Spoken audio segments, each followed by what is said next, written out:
So, welcome back officially to the Zoom room. Elaine and Kim, really nice to see you again. So, yeah, let's jump into today's teaching, starting with our daily quote. Inspirational quote. There's a bit of teaching to lead us nicely into our lesson for today. So,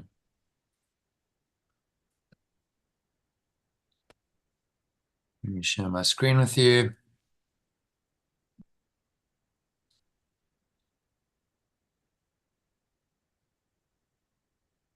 And then we'll get straight into it.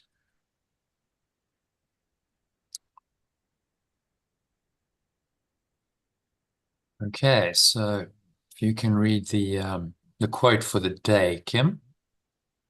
Headline quote from a guy called Eric Liddell. He was a Scottish Olympic athlete and missionary whose story was inspirationally told in the classic movie Chariots of Fire, which you've probably both seen. It's one of the classic movies of that time. If you can read that for us, Kim. It's not sharing yet. It started screen sharing. Really? Right. Yeah. Mine's still starting the screen sharing. It's telling me I'm screen sharing. Yeah, I know these. Kind of I strange. must say, I found that with Microsoft Teams as well. It's just sharing, but it's not. Yeah, just unshare and share again, I think. Yeah, let's try again. Yep. Share.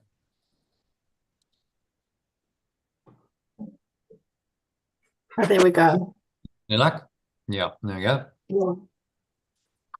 If you're not guided by God, you will be guided by something or someone else. Yeah, so there's a picture of the actor who played Eric Liddell in the movie Chariots of Fire.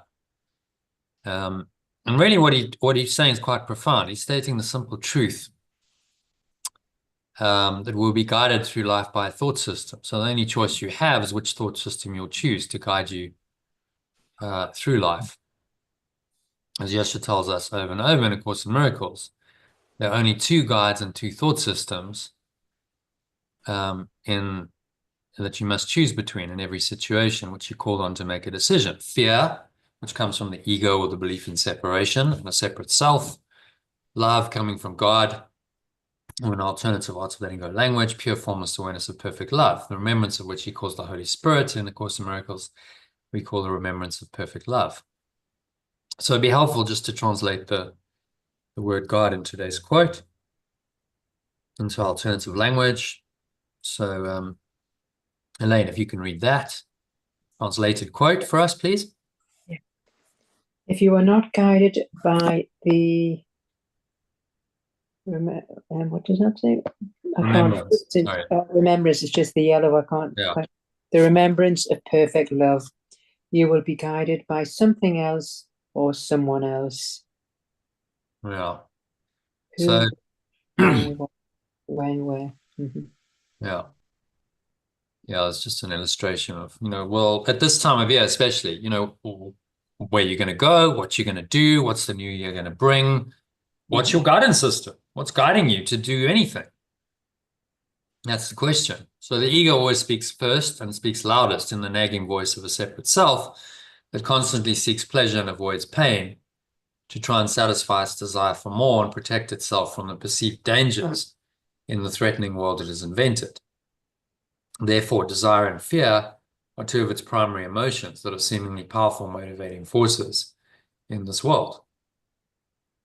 They drive billions of people every day to work, to earn money, to buy things they think that will give them pleasure, boost their fragile self-esteem, keep them safe. And so they account for most of the world's gross domestic product. And I was watched a bit more TV than normal over the last week or two.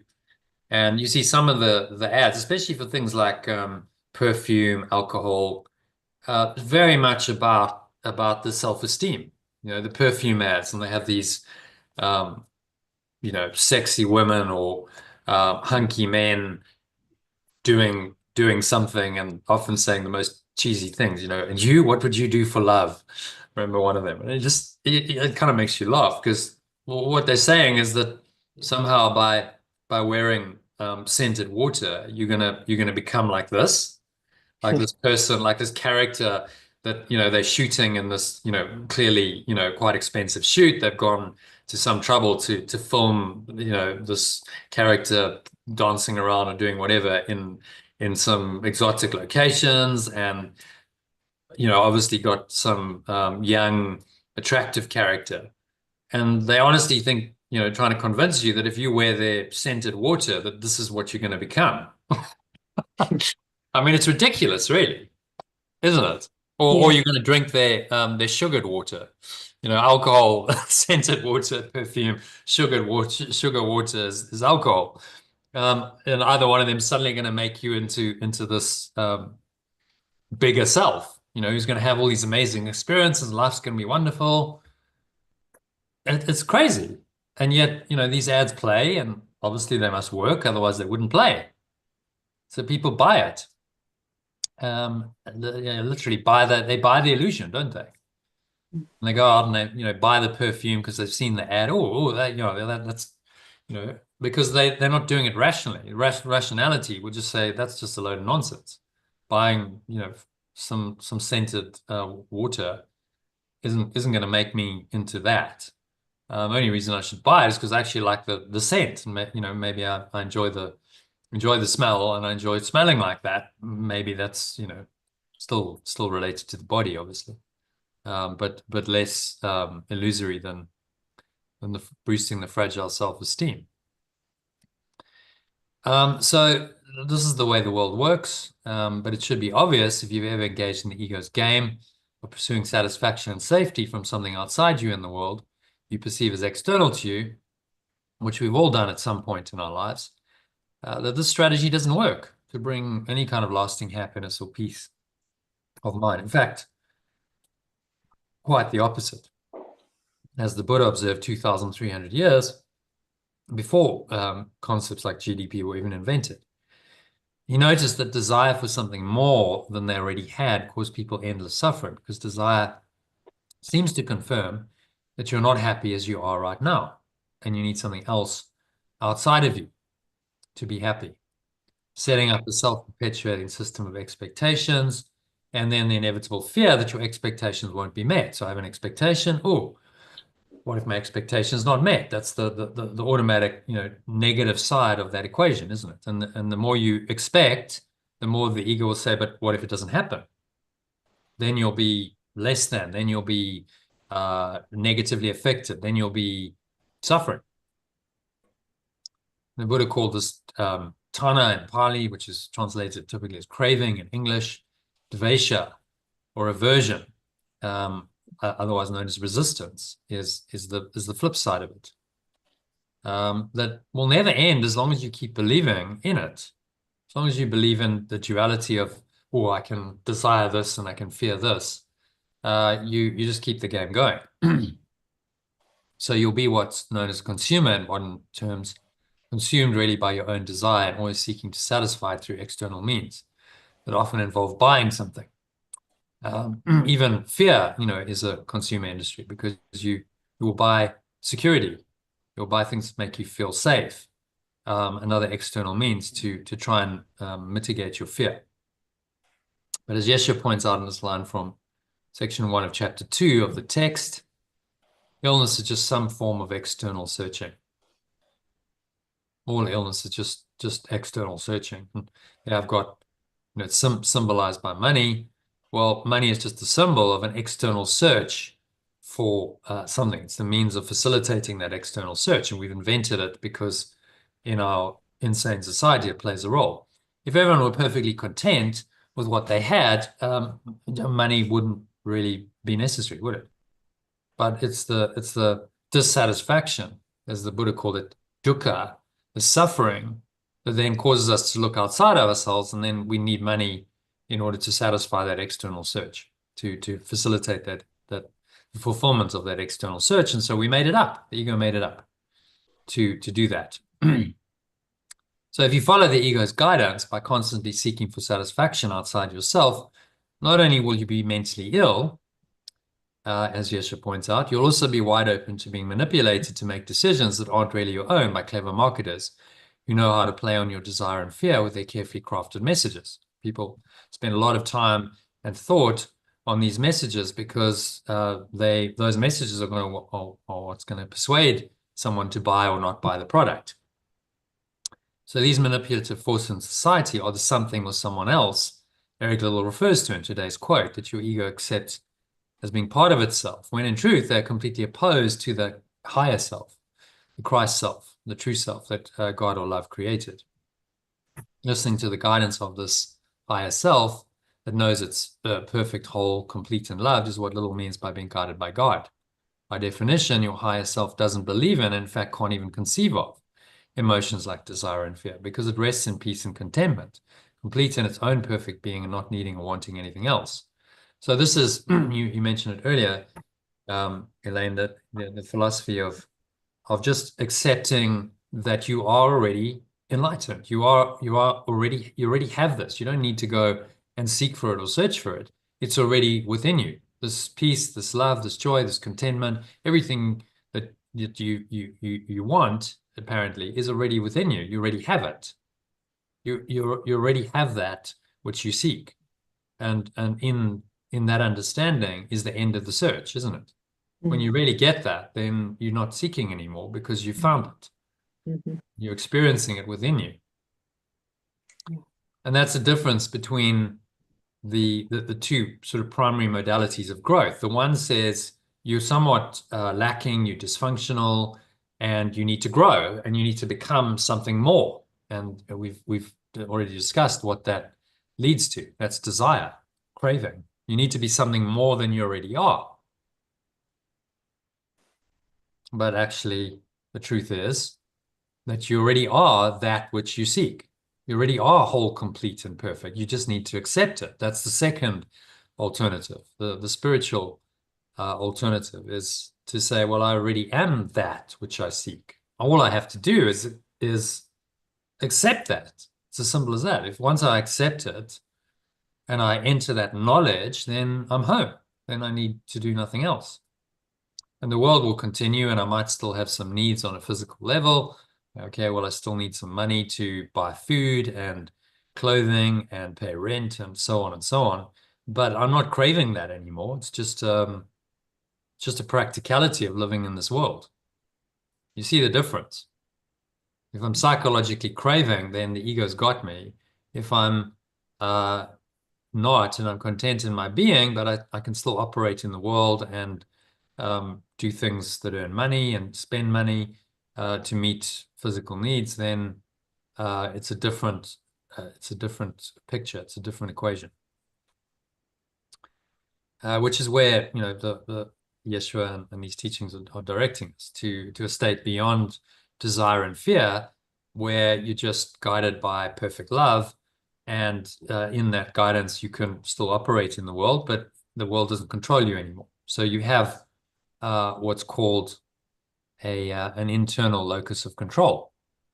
Being aware of your true self, letting this higher awareness interpret all your experiences in this world, gives you what's called an internal locus of control, makes you feel independent, which are just really fancy psychological terms for not caring about what other people think you should be saying or doing. And most people do, to some degree or other. Spiritual masters, like the Buddha, Yeshua, Lao Tzu, Socrates, they had these characteristics in abundance. Internal locus of control. They were being directed by their internal guide rather than the forces of society, which is why they did the extraordinary things they did. And they were field independent. They didn't really care about what other people in their society thought. They just did whatever felt right and felt inspired. Hence, Yeshua criticized the structure he lived in, the fairly oppressive, rigid system of belief that was Judaism at the time, and he said, this isn't correct. This isn't what's actually going to help people. It's not going to help them find God. And he taught and demonstrated another way, which eventually got him killed, as it did Socrates in ancient Greece. Spiritual master Socrates criticized the authorities of the day and they then gave him a choice. They said, you've either got to leave the city permanently, go into be excommunicated, go into exile, or you need to kill yourself, take poison, and he opted to take hemlock and died from it. So these beliefs and teachings were quite threatening to the authorities of the day, and as a result, it caused their death. So you're starting to see why the forces that seemingly control this world, those being large corporations and governments, are really dead set, literally sometimes, against your spiritual progress, and will do everything possible to tempt you to abandon it, because their power depends on your mind believing in the ego's thought system. Because without your belief in the ego, they would have no power over you. They couldn't cause you to do anything. If you didn't fear them, if you didn't desire what they can offer, then their control system based on the mechanisms of fear and desire would collapse entirely, and they would have no control over anyone. And the ego is predicated on the illusion of control. So workbook lesson 152 says very clearly, maybe someone read that. Kim, if you can read that, the power of decision. The power of decision is my own. It's a very, very simple lesson, but a very profound one, saying that we have the power of decision, and no one can take that from us. No one can take away your power to decide, even if they put you in prison and they enslave your body. No one can force you to believe anything. That's an internal choice. So we've seen that playing out in experiences that people like Viktor Frankl and other prisoners of war, concentration camp prisoners, and so on have had, that their captors can't force them to believe in their system of thought. They had the power to decide otherwise, and the ones who were inspiring did exercise that power. They exercised the power of choice and decision to overcome their apparently very limiting, sometimes horrific circumstances, and find a transcendent meaning and purpose in and through them, which then often became their life purpose. As Viktor Frankl, being a good example, wrote the book Man's Search for Meaning as a result of his experiences in the concentration camp in World War II. That became a bestseller and put his career on a whole different trajectory. He created something called logotherapy, which was the third Viennese school of psychology, psychotherapy, which became quite a major teaching and in psychotherapy, and he helped many, many people through his inspiring story to overcome their own pain, their own suffering, and make a choice for some kind of transcendent meaning, as he did, and he demonstrated. So the power of decision is your own, and you must choose between the capital self that God created, the Christ self, who you really are, your higher self, whatever you want to call it, self, and the illusion of a separate self, doomed to continuously crave satisfaction outside itself, and fear that its expectations won't be fulfilled for all of its dissatisfying days until it seemingly dies. And that's what the Buddha called dukkha, this dissatisfaction with life. So why would you resist making the right choice in every situation in which you're called on to make a decision? Only because you value a special separate ego identity over your true self that offers you eternal love, peace, and joy. So this is the simple choice we all must make in the end. And forgiveness, or letting go of all the blocks we become aware of arising in our minds in response to people and events that show up in our lives, is the way that we consistently make this simple choice. The theory is pretty simple. Just let it go, whatever it is. But the practice is where it can be challenging, because our egos resist letting go of these blocks to the awareness of love's presence for dear life, because the thoughts and emotions, like desire and fear, that constitute these blocks are their life. Our individual egos or separate identities prefer to be enslaved by the matrix, the superego, a thought system of separations made up to imprison us, than to rest in freedom, peace, and joy in the self that God or love created us to be. And I've given you a little video, which I'll share again in a month or so during the Art of Letting Go course, about, it's a 24-minute video that's a synopsis of the Matrix movie's commentary on society. Very revealing. Talks about the matrix that we've constructed, that we seem to live in. It's really all about thought control, as Morpheus says in the Matrix movie. The Matrix is control. Matrix is about turning you into a sentient being, exercising your power of decision wisely, to someone who is programmed by the Matrix, is given away your power of choice, and is simply a slave to this program, this matrix of so-called reality that seems to dictate your choices. Okay, so that brings us to our live session. We covered the first bit of it, expression. So let's go into today's lesson. Hopefully this has prepared us well for that. So let's look at today's lesson 317. We'll skip what is the last judgment. So I want to leave some time for the text reading. Let's just do the summary, actually. So summary of the last judgment, just to lead us into the lesson. So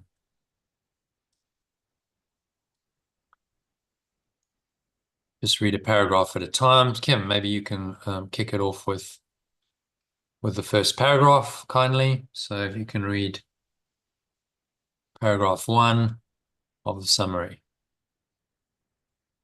The second coming of my true self reveals that what is false, and what is true remains unchanged.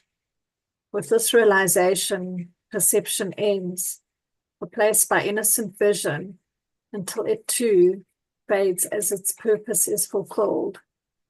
Then I will perceive the world as unreal, without some purpose or function, and it will dissolve into nothingness along with its dreamlike figures. Okay, so what's he saying there? Well, it's a realization. The second coming is a realization or unveiling of the true self. What that entails is realization is this world is false, or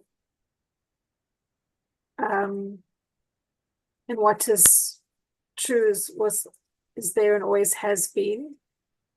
The perception, we first have true perception, which is the innocent vision, which will eventually fade once the purpose is fulfilled, i.e., when you become enlightened, you'll perceive the world as unreal because you know what's really true. The perception would have been altered into being sinless, but it won't have any purpose until it has no purpose anymore, and then it dissolves away. I guess the experience might be we leave the body and not come back. It dissolves away. Not the kind of world and universe as we understand it in the stream will dissolve away, and we're left behind with this true self into the nothingness with source. Yeah, so let's look at it diagrammatically. That might help. So if you look at the Holy Trinity diagram, we've looked at it before. It's relevant in this context. See there, visually displayed. You've got the level of the ego. That's your separate self, having its experience in time and space, making it all very real. And this is saying that, that the second coming of your true self is this process of letting go of your judgment of everything in this world, including your own separate self, as real. So the last judgment is the mirror image of the second coming. You know, as you awaken to the true self, you also judge the false self and the world that's invented as false, and that fades away and is undone. And then he leads into that, because remember, this is on what is the last judgment. That's the question. So paragraph 2, he talks about the final judgment, the last judgment, perfect loves. Let's make that last judgment, shall we? So, Elaine, if you can read that, paragraph 2.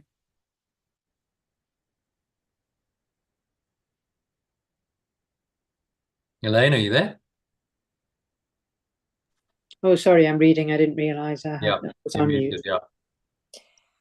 Perfect love's last judgment is not condemning, but corrective, freeing me from all errors and their effects. It brings release from suffering, restoring me to peace, happiness, and union with my true identity. Fearing this judgment is merely resisting complete liberation. Okay, so summary of that. What's he saying there? It's just saying that perfect love's last judgment isn't condemning, but it's a corrective, freeing us from the errors and releasing us from suffering, restoring us to peace, and bring us to our true identity. And fearing this judgment is merely resisting complete liberation. Yeah. So traditionally in religion, the last judgment is seen as a fearful concept. This is going to be God's last judgment on all the sinners of the world. They're going to be condemned to hell and burn in hell forever. This is the ego's interpretation of the last judgment. But that's not what it really means. He's just reinterpreting. He's using the terminology, this traditional Christian terminology, last judgment. And he's saying, well, let's look at it again and reinterpret it and use it as another teaching aid in the way of realizing the truth. So the last judgment just corrects the errors. The last judgment is the judgment on the world that says none of this in the red box is true. None of it's really happened. None of it's true.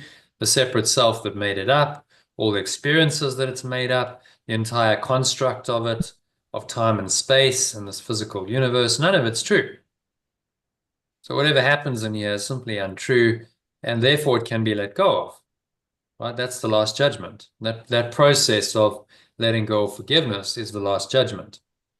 I'll change this actually, and I'll put the second coming, the last judgment, on as there. So whatever you want to call it, and there's many names for it. This is the process of Christ's vision, of the second coming, of the last judgment, of the resurrection of the mind, of salvation, of bewilderment, of enlightenment.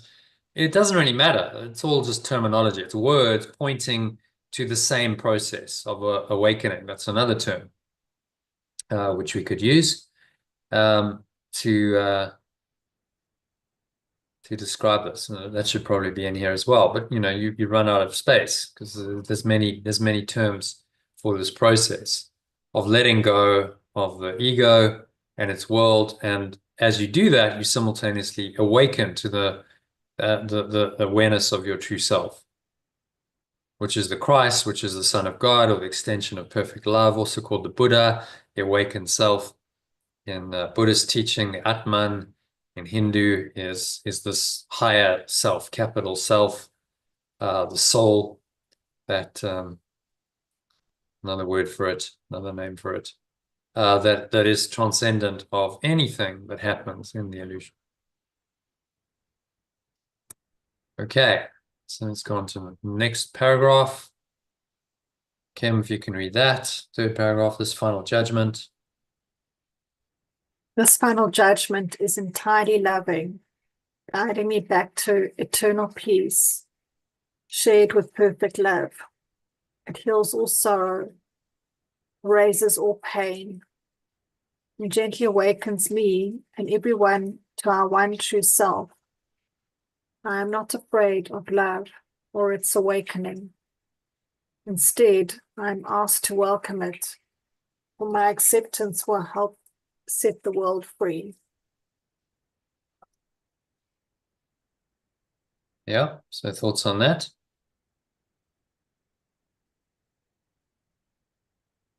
Well, it's like you say, it's not a religious thing of a condemnation of final judgment. It's opposite of that.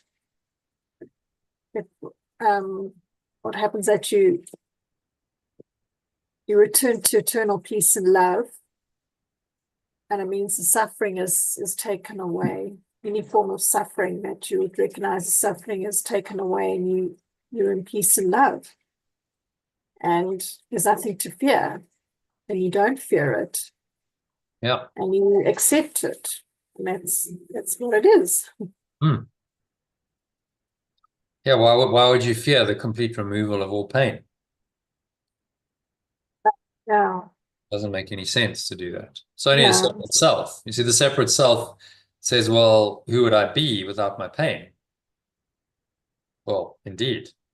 Who would you be? Well, you'd be pure formless awareness of perfect love. You'd be the higher self, the Christ self that knows no suffering, that knows that it's one with pure formless awareness of perfect love. That's who you'd be.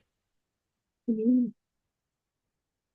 So it can't tolerate that. So therefore, it has to believe in an illusion of a self that can suffer and the world that it's created. And now you start to understand why we're addicted to suffering. Why is there so much suffering in the world? Why has there always been so much suffering in the world? Doesn't matter what we seem to try as human beings, as a species, there's still suffering. And that doesn't seem to change. And there will be suffering next year and the year after that and the year after that. And whatever New Year's resolutions that you set, there will still be suffering in the world. Until you say, I'm done. I'm done with all the dreams and all the suffering. It's all just false. My only goal is to realize who I really am beyond the suffering. And that's when you're on a spiritual path and you start to really awaken from this crazy dream of pain and suffering. And that's then the final judgment of the world, saying, I'm done. Well, it's enough. It's enough pain. It's enough suffering. I don't want to suffer anymore. I don't want anyone else to suffer anymore. So I'm willing to let go of the source of suffering, which is just a tiny mad idea that I actually can be a separate self. Tiny mad idea of separation and the separate self that it must believe in is what I must really look at, judge it finally as illusory. That's the final judgment, the last judgment. It's not real. And nothing that it made is real. The self that made the world is unreal, then the world must also be unreal. That's the logic of it. Okay, so number 4, Elaine. Perfect love's judgment declares. Perfect love's judgment declares, you are still my innocent and loving extension, forever limitless, changeless and innocent. Return to me, for I am your source, and you are my extension. This truth invites me to accept awakening fully, freeing me and everyone from our illusions of being separate selves through perfect love's limitless grace. It's just, it's giving, the perfect love's declaring that, to let us know that we are innocent, his loving in extension.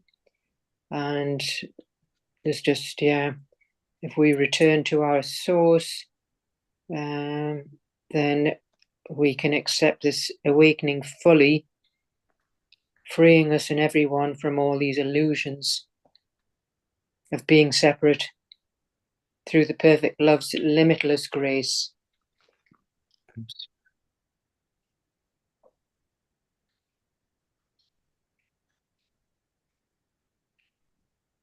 Yeah. So this is perfect love's judgment on the world. Actually, none of it's true. We're still innocent. We're still loving. We're still perfect. Nothing's really changed. And we haven't become these sinful, guilty, separate selves doomed to suffer and die in bodies. None of that's true. We are still just exactly as we were originally created or extended to be, as pure formless awareness of perfect love. That's the last judgment on the world. Okay, and then just the key message. Kim, if you can read that, that summarizes the whole thing quite nicely in one paragraph. The second coming reveals that the truth is unchanged and frees me from all falsehood. Perfect love's last judgment corrects all errors, releasing me to peace, happiness, and my true identity. I welcome love's awakening, which heals and restores me to the awareness that I am innocent. I'm an innocent, limitless extension of my source, and sets everyone free to understand the same truth in the process. Yeah. So any thoughts on that? I mean, that's just an overall summary.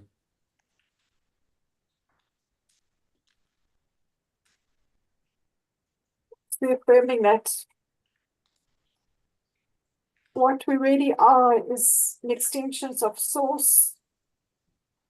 It's revealing that we are, it's unchanged. We're innocent. We don't have to suffer. There's nothing to fear. We're limitless. And it sets everyone free. Yeah. And let go of the world. Yeah. We let go of ourselves. The key thing to realize in this is that in order to let go of the world, we have to let go of our self-concept that made the world. And that's not an easy thing to do, because that is what you think of as yourself. I remember when I was awakening 10 years ago, and I had this thought of, I remember the moment very clearly. So, the wording, the words came to me like, Jesus, Jono, this stuff's going to kill you. Like there was actually exactly those words coming. And obviously that was my ego, my separate self going, whoa, this is really this stuff being all the work I was doing. I was studying A Course in Miracles. I was really trying to let go of the ego. I was having, I'd had some difficult experiences, kind of a midlife crisis. And I was just trying to work through that using the Course's teachings. And that was the ego's response. Fortunately, the Holy Spirit came in almost immediately afterwards and said, well, what did you expect? That you were going to awaken and stay in a separate self and keep believing that you were Jonathan Quayle? That's ridiculous. I mean, the theory well enough. There is no separate self. It's the whole point. So of course the separate self's got to go. But when you actually face the seeming reality of that happening, you can feel the separate self and its world collapsing. It's not an easy process. So the last judgment isn't easy to make, but it's the judgment we all must make in order to be free. It's really what he's saying. And as we judge the world as false, then what comes is an awareness of our true self. So the second coming and the last judgment happen simultaneously, two sides of the same coin of awakening. Okay, so that prepares us quite well for this. Any thoughts, comments, or questions on this insert? What is the last judgment? Or at least it's just always it's just nice. It's not really, it's a reinterpretation of what we've understood the last judgment to be, which seems more like you condemn. If you're good, you go to heaven, otherwise you're condemned to hell. Exactly. That's the traditional religious terminology, and understanding. Okay, the last judgment is God separating the sinners who are going to be condemned to burn in hell forever. But fearful, that idea, isn't it? And those who've been really good and righteous, and they'll go to heaven. And then the traditional Christianity says, well, if you just accept Jesus into your life, you're guaranteed to be the person who goes to heaven, and the poor sinners who haven't accepted that will burn in hell. And then aren't you more special than them and more superior? And you might pity them. So, well, all these poor sinners who don't believe as I am, and they're all going to burn in hell. And, I need to try and save them by convincing them that I'm right and they're wrong. But all of that is just ego nonsense. Actually, that's all just made up by the ego. The misinterpretation of the last judgment is just the ego's attempt to reinforce its illusion of a separate self and sin and the guilt and the punishment that go along with it. So if you briefly look at this diagram, you see that the idea of a separate self and the guilt and the sin for destroying God, love, oneness, or pure formless awareness, whatever you want to call it, go hand in hand. And guilt and sin create fear, which is just a false expectation of punishment. So guilt and sin and this idea of punishment and condemnation go hand in hand. So the last judgment interpreted through the ego must then be a fearful concept, that you'll be punished for your sins. You're going to be condemned by this concept of a fearful, wrathful, vengeful God that is out to judge you and condemn you and ultimately destroy you. And you better be good and to try and avoid this. But still, there's a lot of fear in traditional Christianity, a lot of fear of God, of doing the wrong thing, of sin, and trying to stay on the right side of the wrath of God type idea. When in fact the wrath of God is just an ego concept. This is the false egoic version of God, which is really just the ego masquerading as God. So none of that's true, and all we have to do is realize that. The enlightened realization is that none of this is true because the idea of separation isn't true. So we never really did leave pure formless awareness of perfect love. We could never really destroy it, and therefore we're not guilty for anything. Therefore we don't need to be punished for anything. Therefore there's nothing to fear, and there's nothing to get angry about, because there's no guilt that you need to project and so on. And so the whole thought system just collapses when you really understand that the idea of separation isn't real, which is where he's leading us with all these lessons. Okay, so that prepares us nicely for today's lesson, which gives us another counter to the ego and all of its ways. Very appropriate given it's the last day of the year today, and it's time for New Year's resolutions. This is all about guidance. So let's read this, shall we?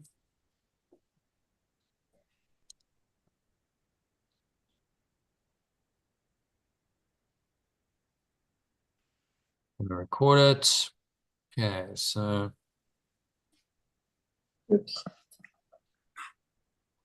let's read the lesson 317. This is. So Elaine, if you can read that in the original, and Kim in the alternative, just sentence by sentence, starting with the key idea. I follow in the way appointed me.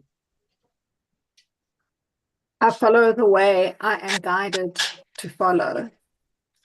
Yeah, so pointed me is quite old-fashioned. No one really speaks in that way anymore. Pointed, or a pointed way. It's a sense of that I'm guided to follow this, that it feels right. It's intuitive that I follow this way, and that's what guidance feels like. So the second one is just maybe a bit more practical and realistic, trying to help you connect with that guidance. Hence the change of terminology. All right, so then just read paragraph 1 again in the original, sentence by sentence, and then alternate with the alternative. I have a special place to fill, a role for me alone.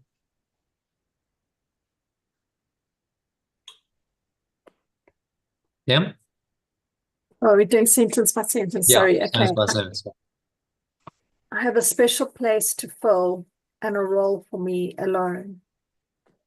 Salvation waits until I take this part as what I choose to do.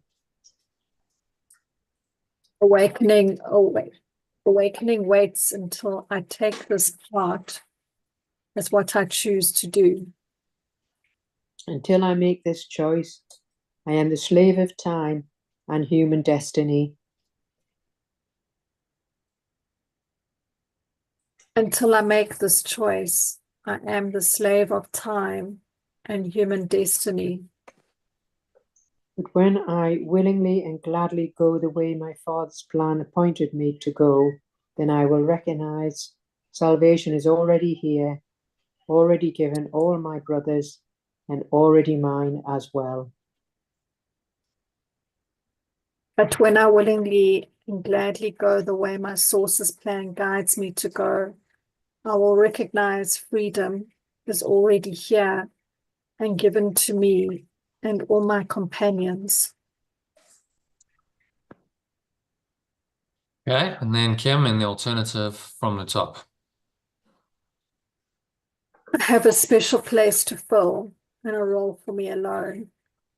Awakening waits until I take this part as what I choose to do. Until I make this choice, I am the slave of time and human destiny. But when I willingly and gladly go the way my source plan guides me to go, I will recognize freedom is already here and given to me and all my companions.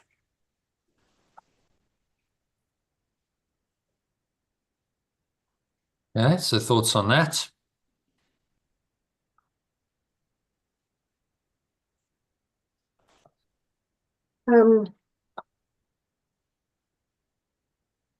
So I'm a slave of time and human destiny. But that's actually not true. I can make the choice, and until I make the choice, once I make the choice for the awakening,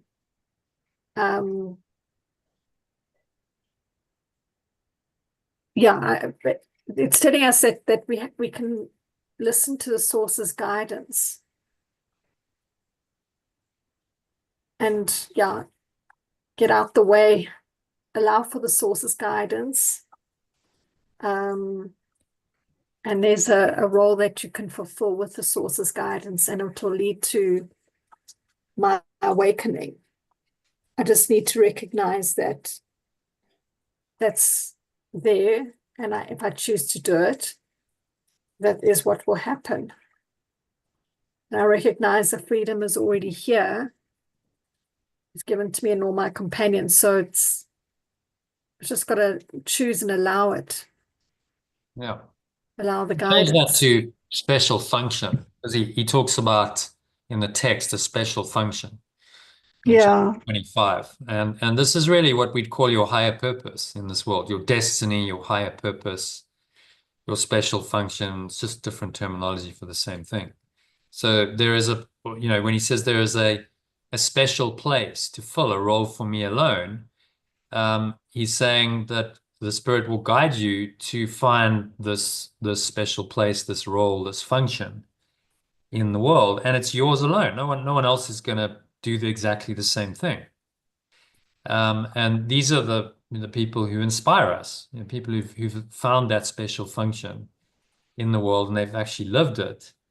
Are the inspiring ones of the world who we look up to and say, that was what an inspiring way to live your life.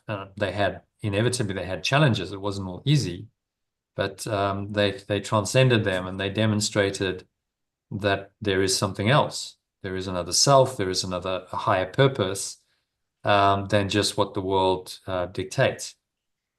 And so it's our job to find that.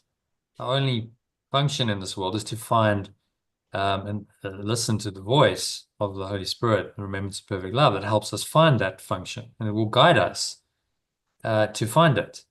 If it's there for us, it's the idea of destiny. It's waiting there. It's kind of, think of it in this way: it's loaded into the movie script. It's already been written.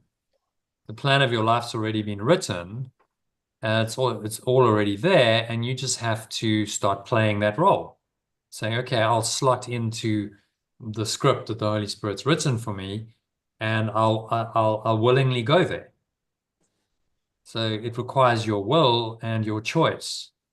to go there. Right? Typically, the ego is going to resist that choice hugely.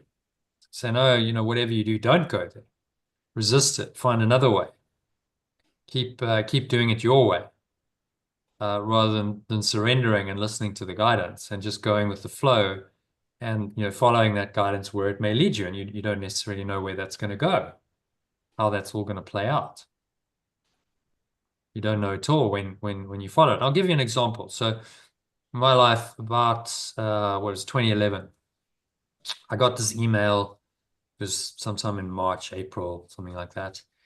And it was an invitation to go to a conference in the UK, which was about values in business. I developed a system for measuring values in business, which I wanted to get out. I hadn't had too much luck in South Africa. And so overtly, it seemed like, well, this could be a great opportunity to, go to this conference and make some international connections, maybe get into a European market that's more ready than the South African market for what I developed. But there was more than that. When I read that email, there was something just intuitive. It was like, you've got to go to this conference. I didn't really understand why it was such a strong feeling. And at that point, I had no idea how I was going to do that. I didn't have the money to go. It's obviously quite expensive traveling from South Africa to Switzerland. It was in Switzerland, in Geneva, and then you've got to stay there. The accommodation costs, food costs, and so on. I didn't have anything like that kind of money at that point. But there was a very strong feeling that whatever I needed to be there, and I followed that. The way unfolded, the way it came in the next month or so, and I followed it. I went to the conference.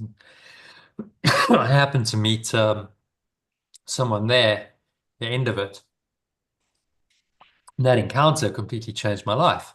He invited me to go meet him for a presentation where I presented my system. At the very end of that, I also presented. I mentioned something that I was working on with a friend at the time. Kim, you'll know who I'm speaking about. And as a result of that, a whole business developed. I did an introduction. Some funding was given for this project, and then I got involved in the project. And that project brought me over to the UK in 2013, a couple of years later. And as a result of that, I met my wife. I had a son. And I'm now in the UK as opposed to in South Africa. Well, pretty life-changing email, I'd say. And if I hadn't followed the guidance to go and attend that conference, my life would be very different. None of that would have happened, probably. So there you go. There's an internal guidance system, and that's what we call your intuition. It'll speak to you and tell you. Why did I read that particular email? It was just, one of many emails you get like this, inviting you to whatever it is. Why did I happen to open and read that particular one? Because I was guided to. And then why did I follow the guidance to make a plan to go? Because that's what felt right. And that's how we listen to guidance. It's an intuitive knowing of, okay, this feels right. I don't really understand why fully. Yes, I had a rational reason to go, which was to promote my system. And I suppose I needed that. Otherwise, I wouldn't have been able to justify it. But actually, it wasn't about that at all. Nothing happened there. I didn't get funding for that. But, something completely unexpected did happen, because I was just in the right place at the right time to meet this old Swiss gentleman. And he then gave me some of his time. And then, that led to the unfolding of a whole business, which I'm still, I'm busy with that now, just the second iteration of it at the moment. So the story of that hasn't ended. And that all came from just one email and listening to the guidance around it. So that's a good example. And it's gonna play out differently for everyone. That's just my particular one example in my own life. But this guidance is there for everyone if you're willing to listen to it and follow it. And usually it means stepping out of your comfort zone and taking some risks and going against the grain of saying, okay, well, overcoming limitations like, well, how am I going to do this? I don't have the money. Often guidance, it doesn't follow the normal rules. It's miraculous in nature, and miracles don't follow the rules that they are really designed to show you are illusory. So you've got to then transcend the ego's thought system in following the guidance, which is the whole process. The guidance helps you awaken from the dream of being a limited, separate self. So as you live your special function, you undo your ego. That's the idea. It's your hero's journey. You want to look at it from a different perspective. It's the hero's journey of awakening to your true self by following the guidance that you give her. So there's the hero's journey. In that particular instance, there was definitely a call to adventure. That was the email. Meeting a mentor. That was the old Swiss gentleman. Crossing the threshold, was when I decided to act on the guidance, and we actually went. There were some trials in the process. It wasn't all easy. And it led me on very much on a growth path to where I am today. That experience of coming to the UK and completely letting go of my life in South Africa was the sort of death of the ego and the rebirth into another self, which was kind of the whole point. But obviously at the point of reading the email, I had no idea of any of that. I just had a feeling that this is what I should do. So that's an example of how it played out in my own life, and you can probably think of examples in your life as well of how this guidance system operates. And that if you trust it, it's always right and always leads you in the right direction, even though you often have no idea what that direction is. I had no idea that any of that would happen, and I had a feeling that something else would happen, but I didn't know how that would play out. And I had no idea that it would lead me to the UK and to a very different life here and very different experiences that were what I needed to really take the next step in my spiritual journey, collapse a lot of ego and come out the other side. And then, that was really the foundation for this course, this program, which both of you have been on for several years now and have benefited from. So, and then that helps you on your hero's journey. So it goes. So that's how guidance works. It works for everyone. It's part of the whole process of at one minute that Yeshua talks about. If you follow your own guidance, then you're actually helping the whole at one minute process for everyone in ways that you can't really conceive of. But it's not up to you to decide that. The Holy Spirit's planned it all, and you just got to follow its guidance, and then the plan unfolds. And in hindsight, it all makes sense. But at the time, I had no idea when I got that email of what would unfold over the next 13, 14 years. Okay, so that's just an example, useful to illustrate by example often. So we go on to number 2 then. So maybe switch it up now. Kim, if you can read the original, Elaine, you read the alternative. Father, your way is what I choose today.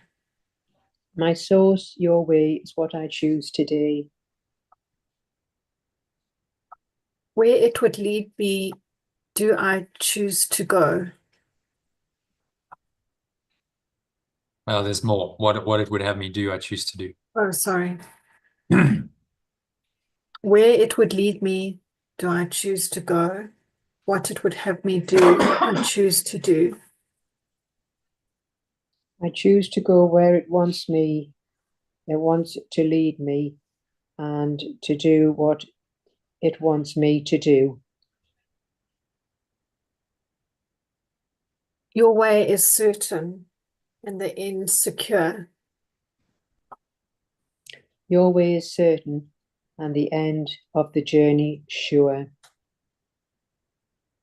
A memory of you awaits me there. The memory of you awaits me there. And all my sorrows end in your embrace.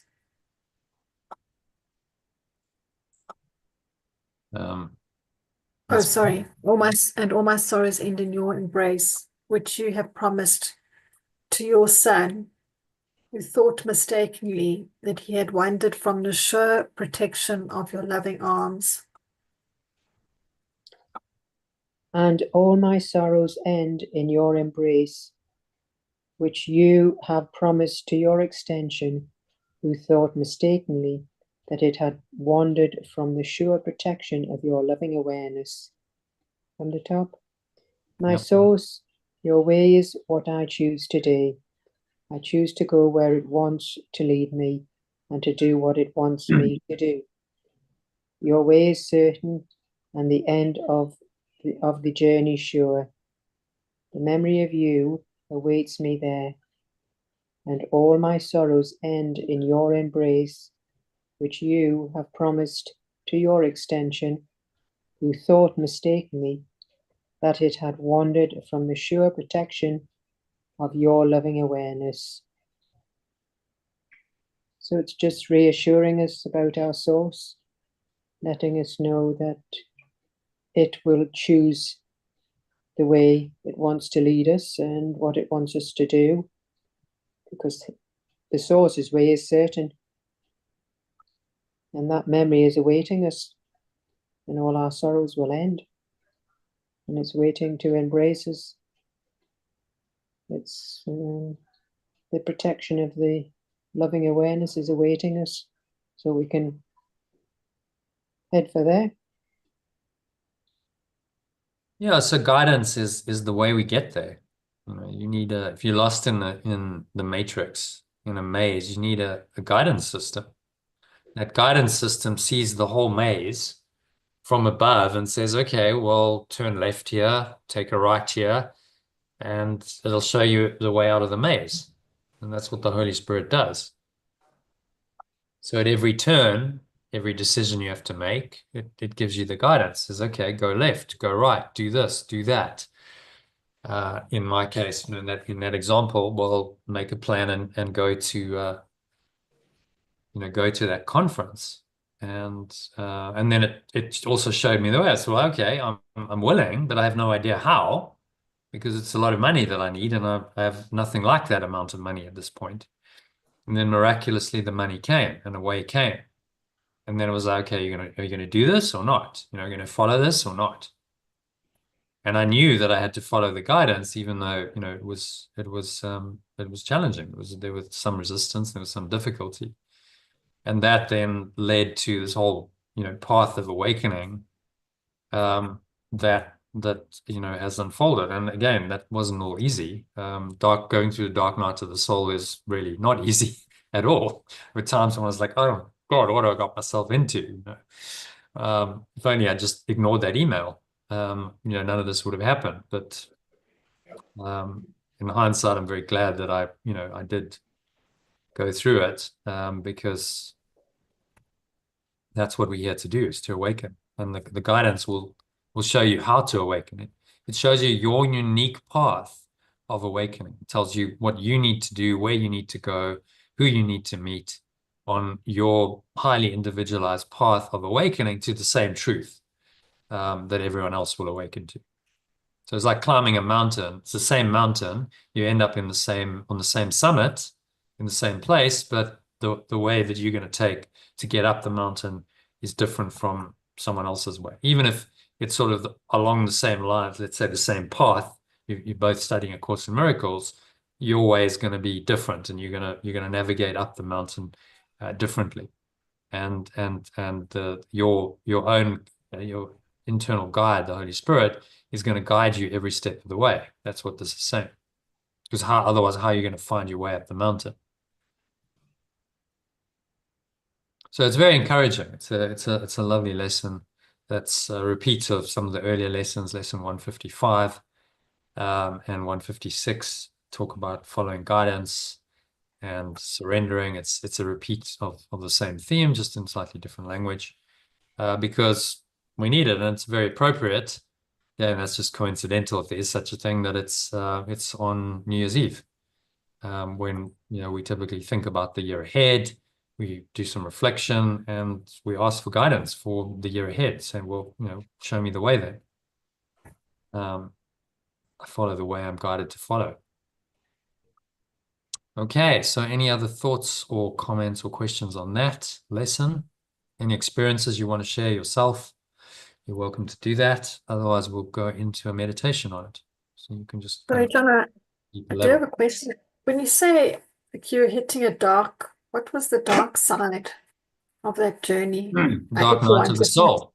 Yeah. Oh, that's the death of the ego and the rebirth into a higher self, which is not pleasant to go through at all. It was a midlife crisis, I guess. But people would say, I was in my early 40s. I'd had a very different life up to that point, and suddenly I'm in a different country.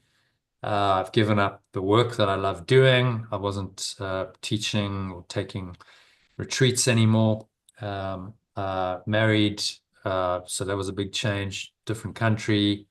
I had a child very, very early on, so became a parent, and had to find a way then to earn a living in a different way and change careers. I mean, it's a massive change in a very short space of time, in a space of about a year in my life, and I struggled. It's just like, whoa, like what's going on?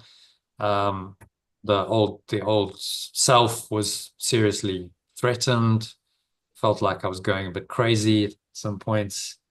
Felt suicidal at other points. Felt like I'm just not coping. Overwhelmed.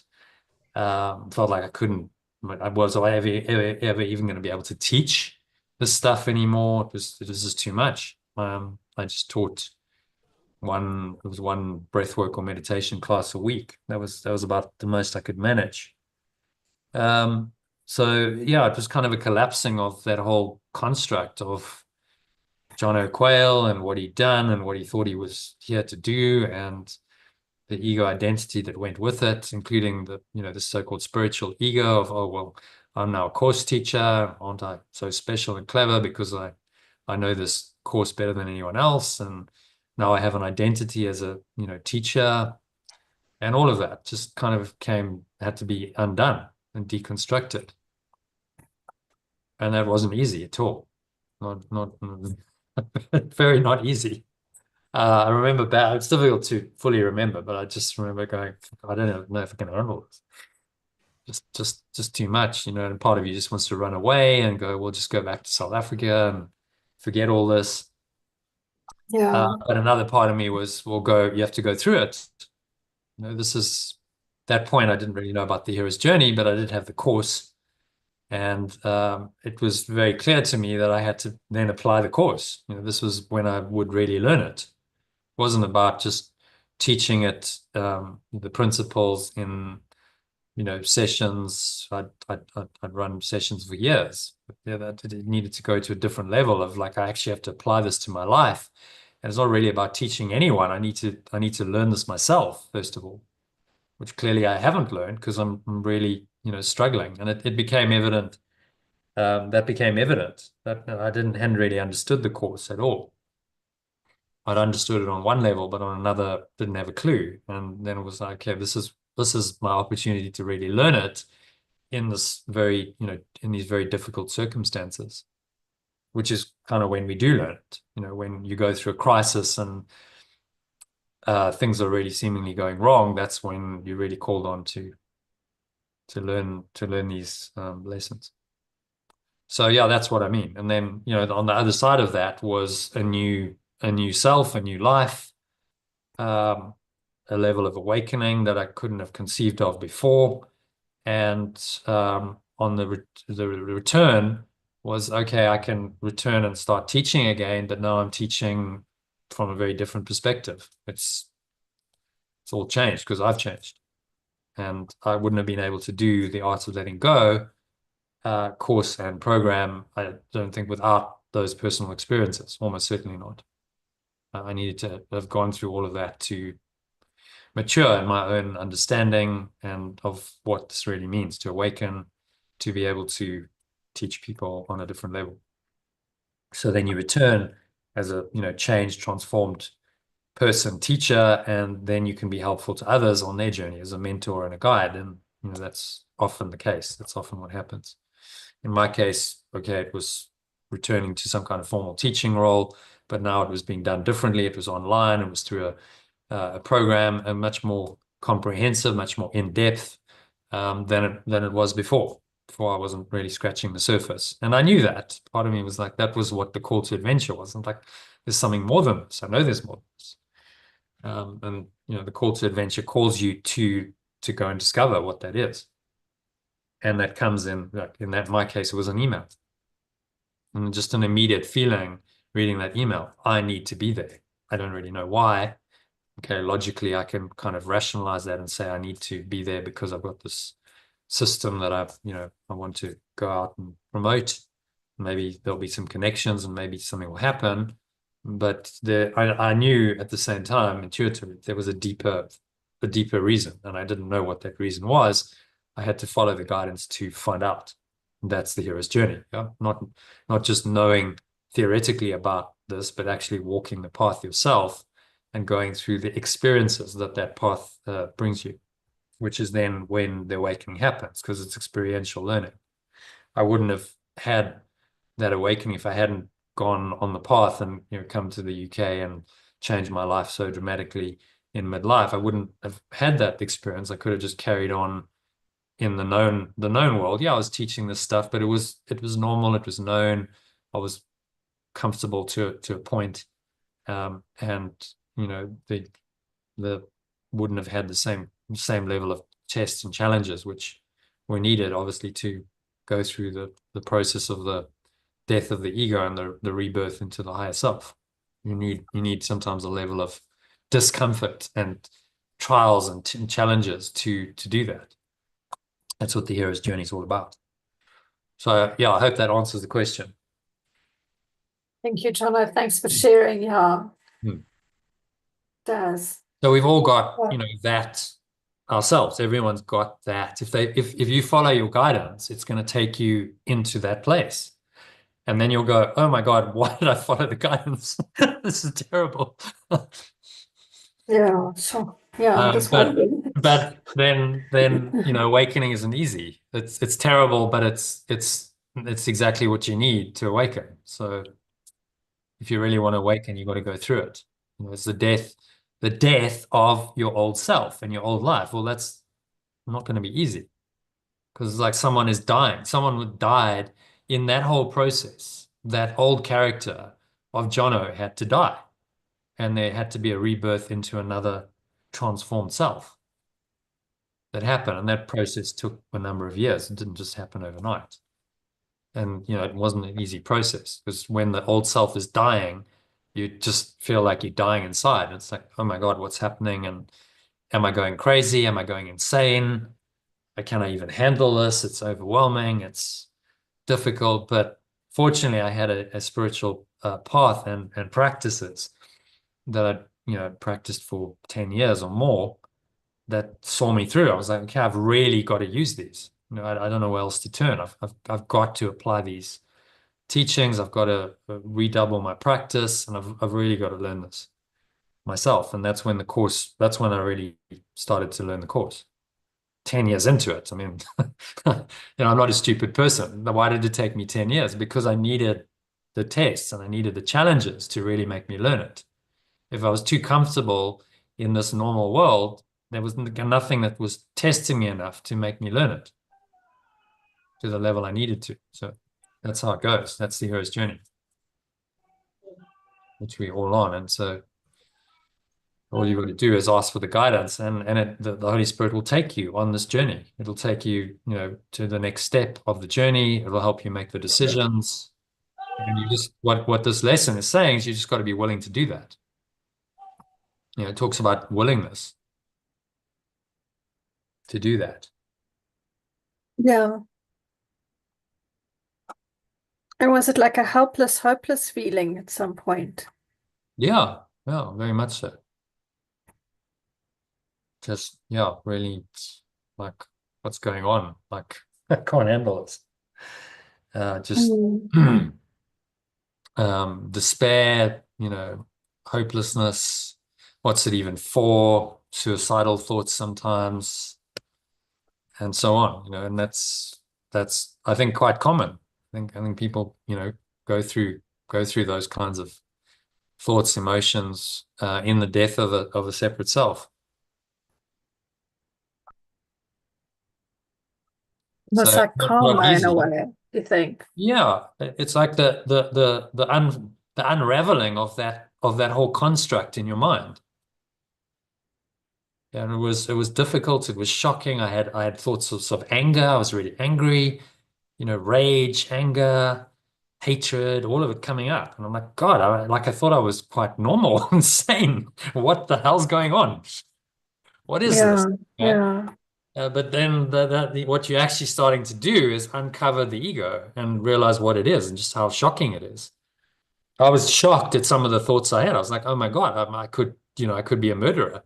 If I acted on that thought and that emotion and I came close to it at points, I could become a murderer, could kill someone. Oh my God, like that's just terrifying.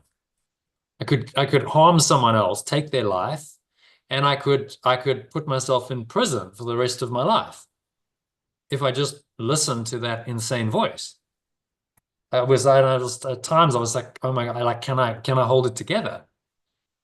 Because it's that ego when it's awoken is so strong. You can kind of just go like, geez, I just had no idea, what this thing was about. That it was all buried in my subconscious. It just hadn't been awoken, hadn't been triggered to arise in this way. So it was really, really difficult.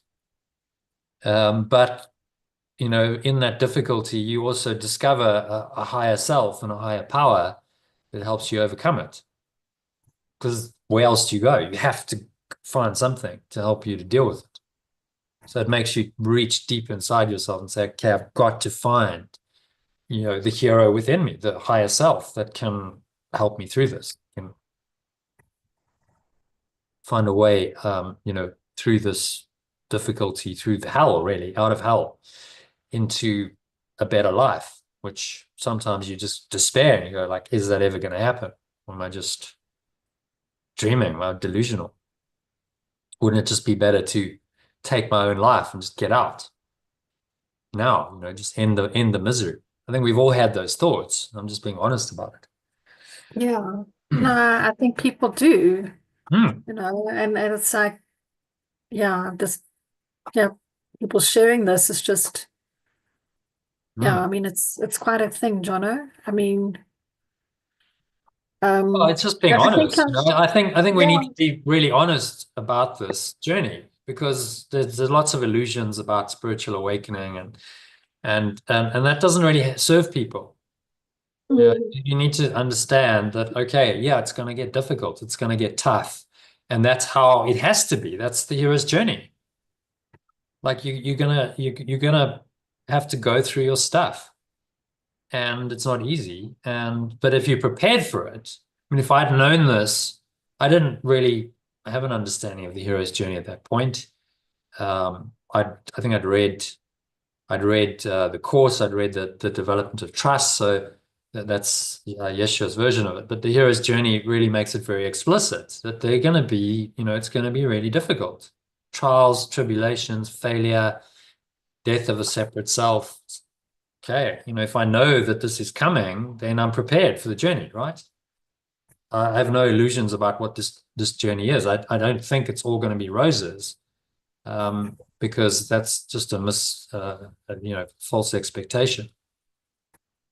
And that's why it takes courage to undertake it, because it's not all going to be roses. It's not going to be easy. But you either, stay in the normal world as a separate self, unawakened, and there's a level of suffering there. It's just maybe not as acute as when you go into really start pushing into the ego and, you have some kind of crisis, as I did, then it becomes acute suffering. God, I just don't know if I can even handle this. But in that acute suffering, you also have to go deeper and you have to find the higher self that's there to help you through that. So the intensity of the journey of the hero's journey of trials and failure is also what awakens you to the hero within you, the higher self. And you need that intensity to awaken. That's the point of the hero's journey. And you have to live that. It's not a virtual reality show. It's like you actually have to experience it okay, it's still a dream, but it feels very real in your dream. You've got to go through those experiences. Well, it's just so intense, right? It can be very intense, yeah. Mm. And can be, you know, it's like, whoa, you know, and the intensity of it is exactly what you need to awaken you. Because it became very, very visceral, very emotional. It's like, okay, I'm really facing this ego thing. It's not some distant conceptual, you know, idea. I'm facing it in my daily experience of life. You know, the anger that comes up, thoughts of, you know, wanting to destroy myself or others, fear, and so on and so on. You know, all these thoughts and emotions. That's the ego. That's what you're dealing with. And then it just becomes your practice daily to face that and let it go. It becomes a daily practice, you know, for years. And you get up and you take up the journey again, and you go again every day. Okay, here we go again. You know, you don't never know exactly what life's going to bring you, but you know, you become quite resilient. You know, okay, I know it's going to be tough, but you know, I've just got to dig in. I've got to find a way to overcome it. And gradually it, you know, it did get easier. I'm not to say I still have challenges, but that level of psychological was a psychological undoing, where I was just literally thought I was going crazy. That's kind of gone through. I don't think I have to go through that again. It's okay. Yeah, that was kind of, I'm starting to understand that the self that I made isn't real. The world isn't real. I don't even belong here. The world's an illusion. And actually, you know, just really want to awaken to my higher self and get out of here. That's all that there is to do. But that's a process. That's a journey. You're not just going to do that overnight. Generally, occasionally someone does that. It's unusual though. It, you know, for most people, it takes years.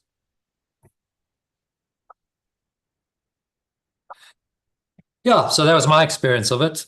Yours might be different, somewhat different, very different, I don't know, but everyone's got their own individualized hero's journey that you're on. And this lesson is saying, well, follow your guidance, and the Holy Spirit is going to guide you on that journey through, you know, whatever you need. And if it gets tough and difficult, then you know, instead of going, oh, this is terrible and I've made a mistake, the hero's journey tells you, no, you're actually on the right track, right? You're heading down this curve into the death of the separate self. And the more difficult, the closer you get there, the more difficult it gets. There's fire, you know, that's fire. So it's like in the fire of the intensity, and the fire is a symbol for intensity, and the intensity of that experience, you know, a crisis, then you can collapse the separate self and be reborn into your true self. In the same way as it, you know, it takes fire to purify metal and forge say a high quality sword with a cutting edge, you know, it's got to go through the fire of 1,000-degree temperatures to forge it, and so on. Okay. Yeah. So yeah, just, you know, I hope that experience will help you on your own journey. That's all it's really there for too. That was my experience. I'm still on the journey. It hasn't ended. But you know, I went through a very that patch of sort of 7 to 10 years ago, and come out of that, and now teaching again in a way that I couldn't have conceived of before that, because you have to go through experience to understand, to get the understanding. That's, you know, that's the hero's journey. And then that just unfolded again. I just followed the guidance. It was like, okay, I'm feeling the call to do a course and do it online instead of you know, physically, because you know that gets to a bigger audience, and so it goes, you know, and then that leads to other people going on their journey, and you know, the next year it's gonna go to another level. I think I'm getting the guidance right. It's time to get this out there. You know, spend a lot of time germinating this course and all the teachings and doing the translations. It's time to get it out and get it to a lot more people, so that a lot more people can benefit from you know, my experience that's been put into this course and this program. Yeah, it's very Helps them tricky. helps them on their journey of awakening, which is, you know, then really all there is to do. Once you go through a journey like that and you've awoken to an extent yourself, what else is there to do but help others do the same thing? Because you realize that's all there is to do. That's why we're here. And then it's okay, well, how are you going to do that? And everyone has their special function in that. You know, in my case, it's teaching and it's creating a course that's going to help people. In other people's case, it might be something completely different. Music, dance, uh, writing books. It can happen in many ways, many different forms. And this is what he's saying, you know, find your form, find your way, your unique special function, as he calls it, special place to fill, a role for me alone. Find that. And all you have to do is be open. Say, okay, well, show me then. I don't know exactly what that looks like, but I'm open to guidance moment by moment. And I'm wanting to follow that. If I get an intuition and it feels right, I'll follow that. I'll take action on it, which, you know, is what that experience that I shared with you. I did. I had to follow the guidance and I had to take the action, and, you know, it was obviously a bit of work to organize the trip and you know, I had to do that, to follow the guidance, and then, you know, it unfolded in a way that I couldn't have predicted over the next decade or more. And here I am now. I'm in the UK. If I hadn't followed that guidance, probably wouldn't be in the UK. I'd still be in South Africa doing who knows what. I don't know. You know, would have been different lessons then. Maybe another way of awakening would have come. I don't know. But I followed the guidance, and that was obviously what was right for me at that time. And it's just trusting that. I think it's learning to trust that guidance and follow it. That's what the lesson's saying. You know, learn to follow that guidance, and not listen necessarily to, you know, other people, because it's not their guidance and they don't know your way. The voices of the world, you know, as Eric Liddell says, you know, they'll take you in a different direction. Voice of the world would say, you know, John, I just give up on all this stuff. Just, you know, settle down, go get a job, earn a stable income, and, you know, follow some kind of more normal path. And I did the opposite. I did, you know, it's completely the opposite, which I don't regret at all. It just means I haven't followed. You can't follow the ego's way and also awaken. That's what you've got to start realizing. There's no way you can follow both guides. The paths leading, as you know, as this image shows, it's a crossroads. They go in opposite directions. So if you follow the ego's way, then you're not following the Holy Spirit's way, and vice versa. So you have to choose. And they're going to take you on very different life paths, very different experiences, very different life paths. And, you know, in hindsight, obviously the Holy Spirit's the right way, but at the time, it often doesn't seem that way. You know, you get many ego distracting thoughts and emotions coming up to tempt you to follow its guidance. Say, no, don't go this way instead. And so you have to be, that's why we practice, to be vigilant of the ego, to ask for guidance continuously, be willing to listen to that guidance and follow it, you know, take action on it. There's no point not acting on it, because then you don't really believe it. You know, so I've said this before, but I'll say it again. You know, action is the most powerful form of affirmation. When you actually act on the guidance, you're saying, yes, I really believe it. I have faith in it. If I get the guidance, I don't act on it, I'm saying, well, I don't really believe it. So then I don't have faith in this other power, this, you know, voice of the Holy Spirit, remembrance of perfect love, to guide me. I'm choosing another guide then to guide me. I'm putting my faith in that. So we have to walk the path experientially, just to summarize this lesson. It's not about knowing the path intellectually. As Morpheus said it beautifully to Neo in the Matrix. He said there's a difference between knowing the path and walking the path. To know the path intellectually is one thing. So you can go and study the models and the lessons. So, oh yeah, I know about the hero's journey. I've studied, I know about the 12 phases.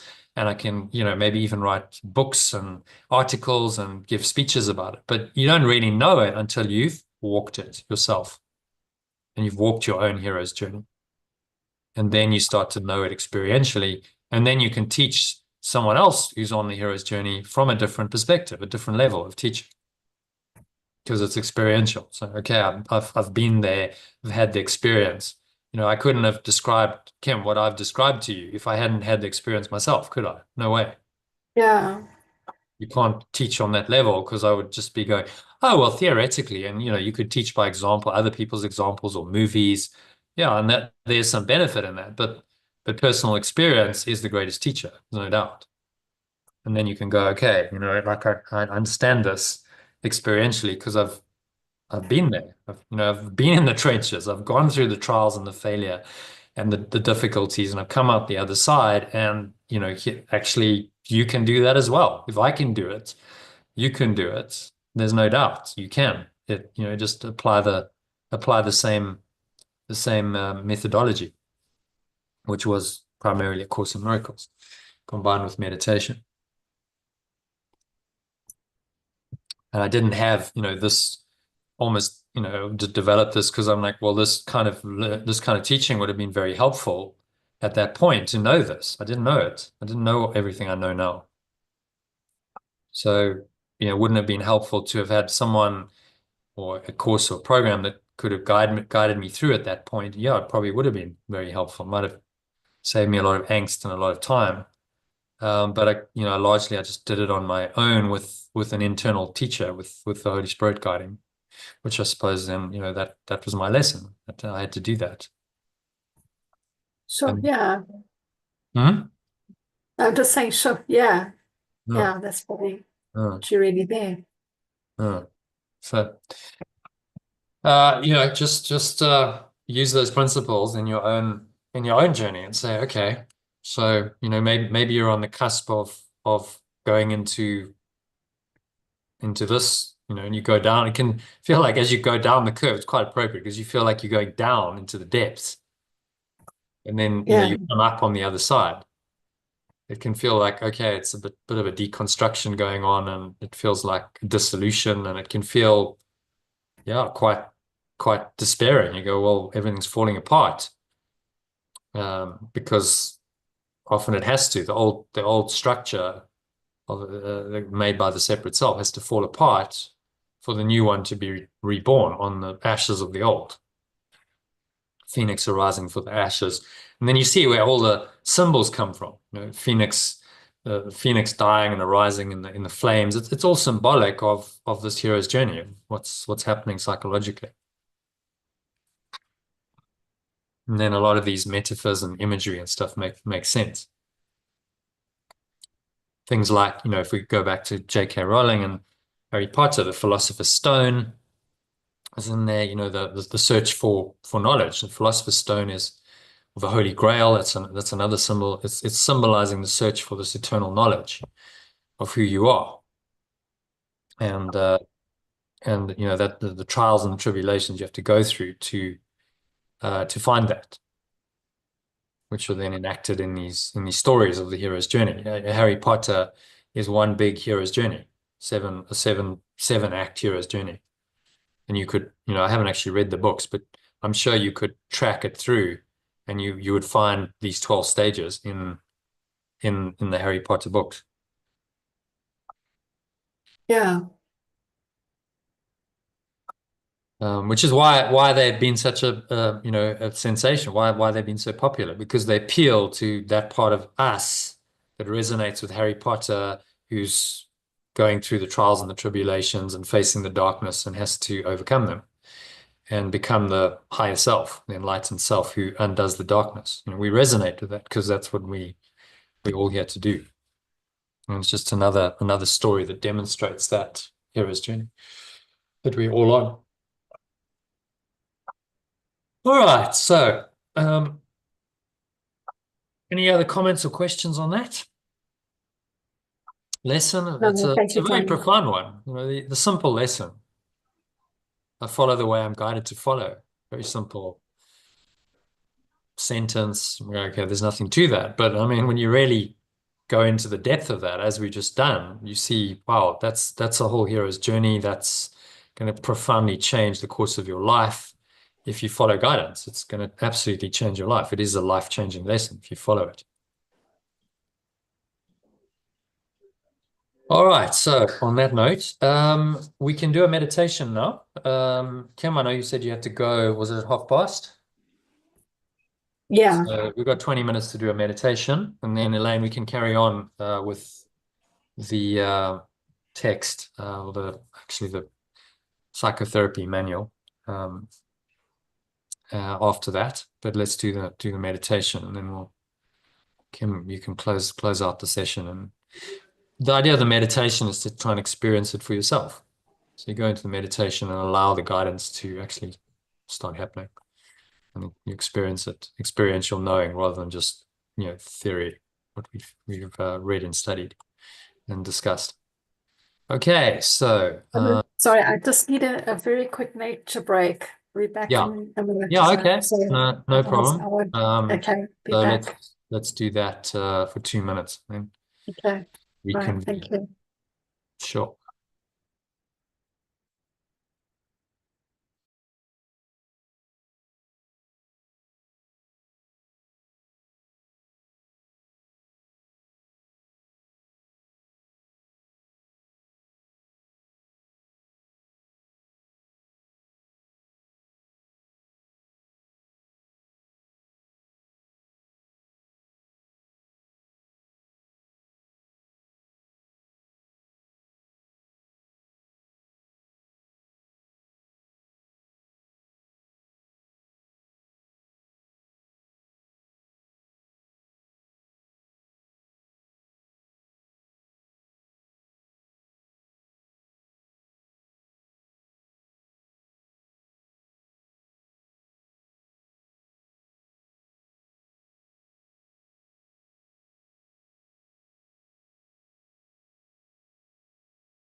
All right, I'm back. Kim, Elaine, Yeah, I'm back. there. Cool. Elaine. Yes, I'm back. Okay, so let's jump into a med, shall we?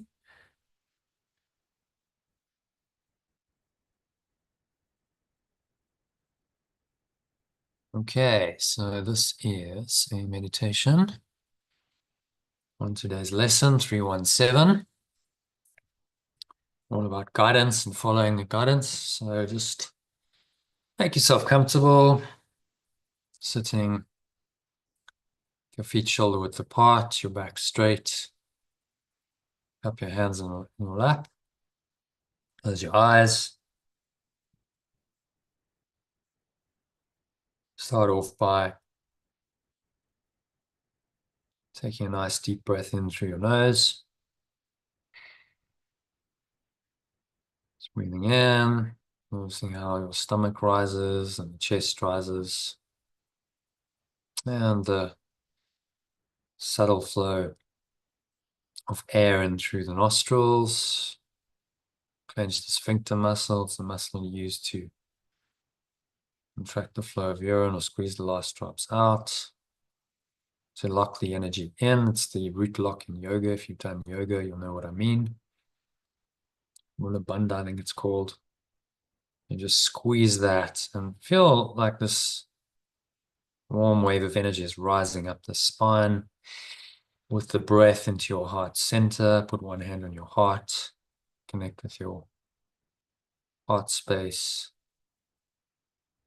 and then draw it up into the crown of your head. Just pausing at the top of the inhale.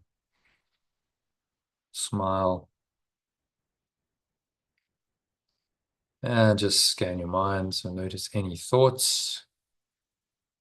So going on, any emotions, which typically manifest as body sensations. So notice what's going on in the body. Just breathe into all of that. Breathing in an awareness that can guide you through whatever challenges and difficulties that you might think you're facing on your path. And breathe in and just remind yourself that I follow in the way appointed me. If you prefer the alternative version of the lesson, that I follow the way I'm guided to follow. And you just breathe in and open yourself to that guidance. It's about an allowing, it's letting that in. You have a special place to fill, says the Course, a role for you alone. And salvation or awakening waits until you take this part as what you choose to do.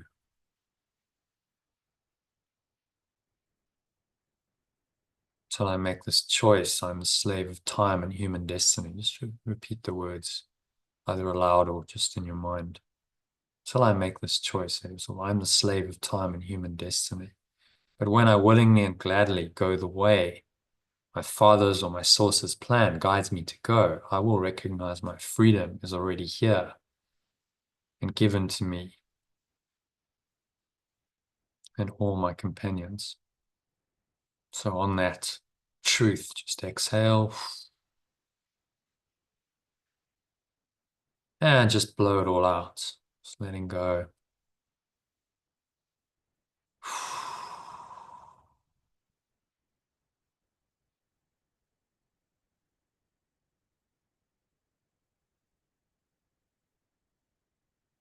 Of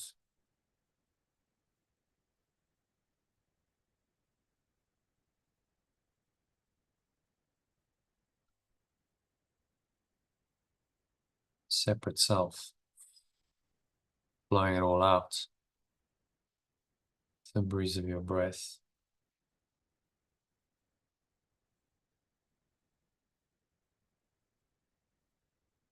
To the nothingness that it really is. It's going, gone. Pull the lower stomach into the spine. Expel the last remaining air out.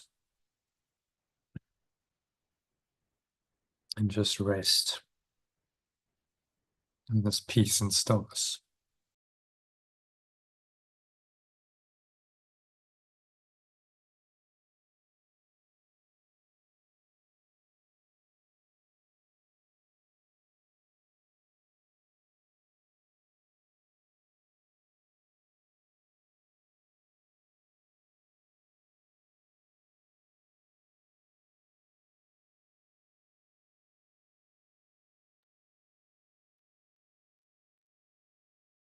Now I'll say this prayer just to help you to really surrender to this guidance.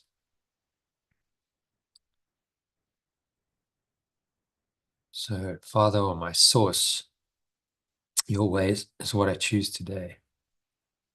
Say these words either aloud to yourself or just in your own mind. Your way is what I choose today. So I choose to go where it wants to lead me and to do what it wants me to do. Just breathe in and just inhale breath. Just invite this awareness. It's going to guide you faithfully on your way into your awareness. So your way is certain and the end of the journey sure.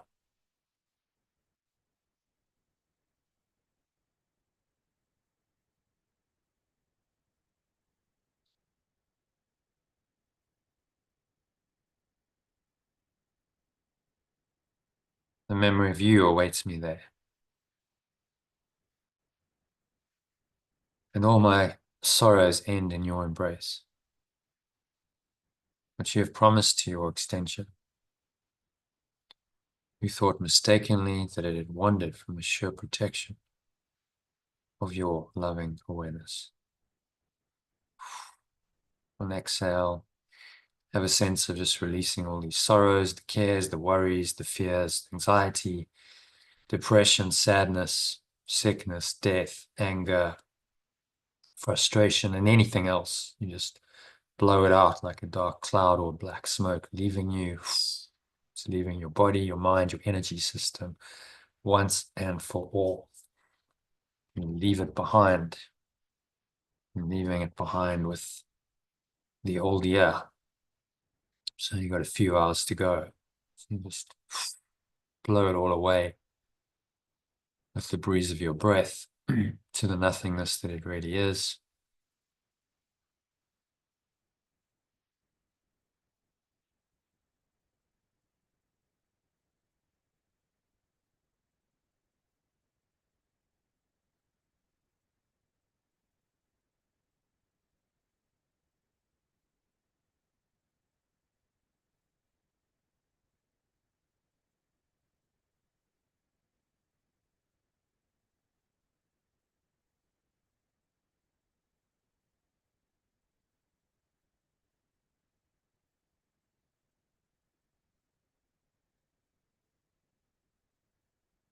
And just sink into this loving awareness. Your loving arms, this loving awareness. It has an embrace. Feels like you're just embraced by an awareness, by even arms. That's why it says it's a sure protection of your loving arms.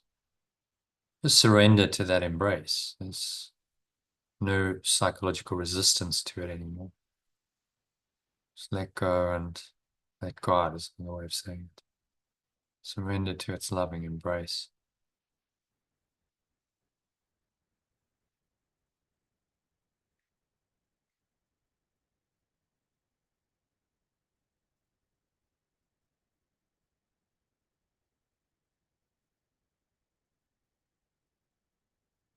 There's nowhere else to go, there's nothing else to do, nothing else to think about. Just breathe, relax, and be still.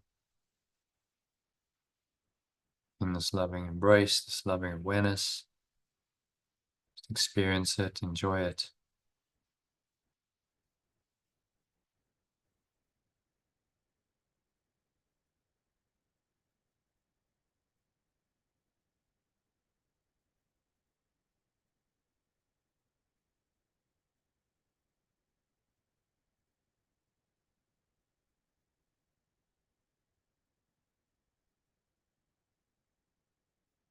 Nowhere else to go, there's nothing else to do, nothing else to think about. You just breathe, relax, be still.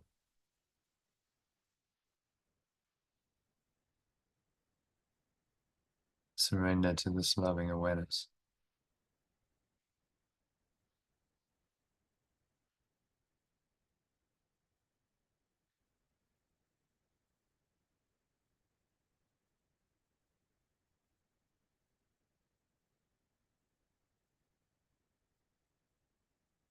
the next couple of minutes of deep silence.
Have any thoughts, any emotions come up that are difficult, challenging in any way, shape, or form?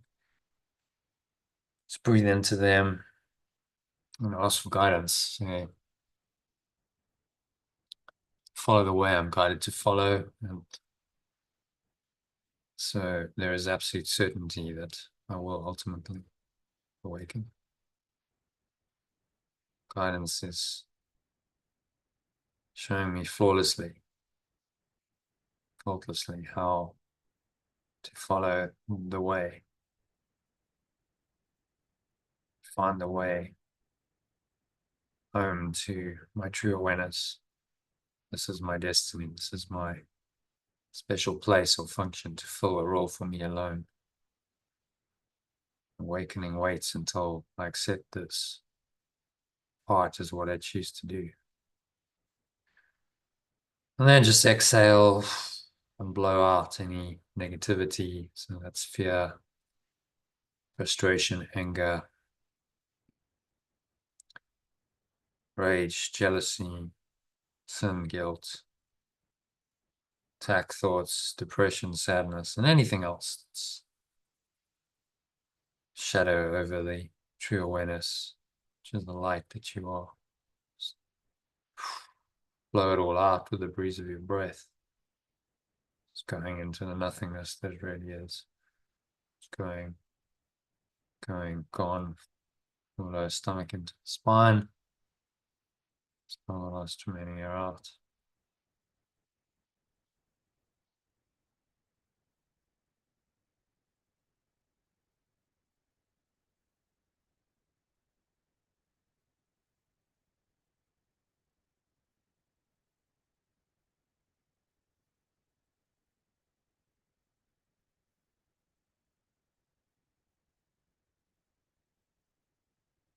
And just rest for another minute or two in this deep, peaceful silence. There's nothing to do, nowhere else to go. Just rest in God, rest in the blissful being of who you really are. You already are that. You don't have to do anything to be that. Just allow yourself to experience it. Get out of the way, really. Stop interfering with thoughts and emotions that don't belong in your mind, in your awareness, and just allow this very natural experience of who you really are to arise in your mind and in your awareness for the next couple of minutes of deep silence.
So just gently coming back now.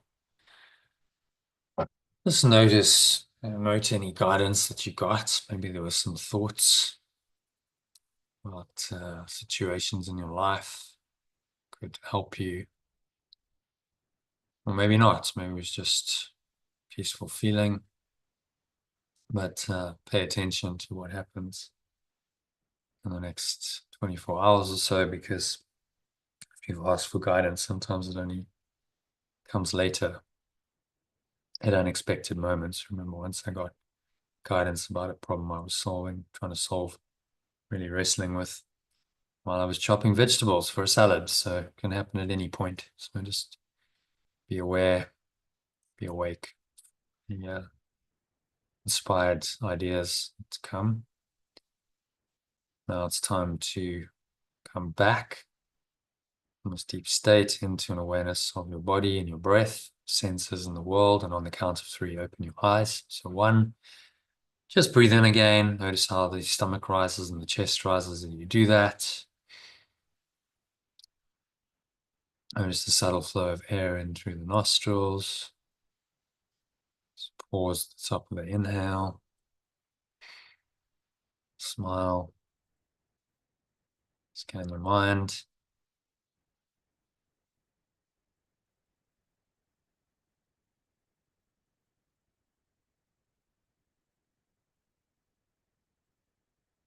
Notice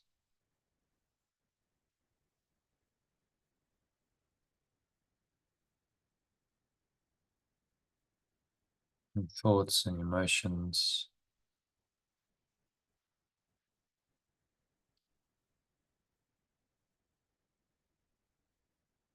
Related body sensations.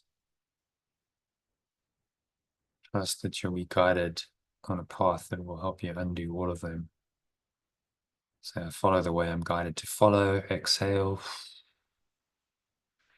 Releasing them. The breeze of your breath. So nothingness they really are. They're just going, gone.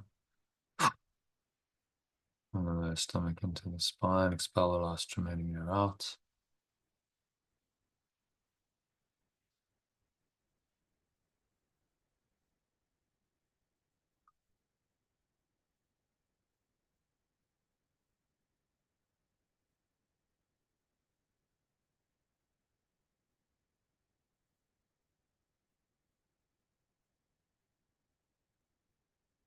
And just rest in this very guided, surrendered self. Count to 2. Notice the weight of your body pressing down into the chair, your feet touching the ground, noticing what you're feeling, touching.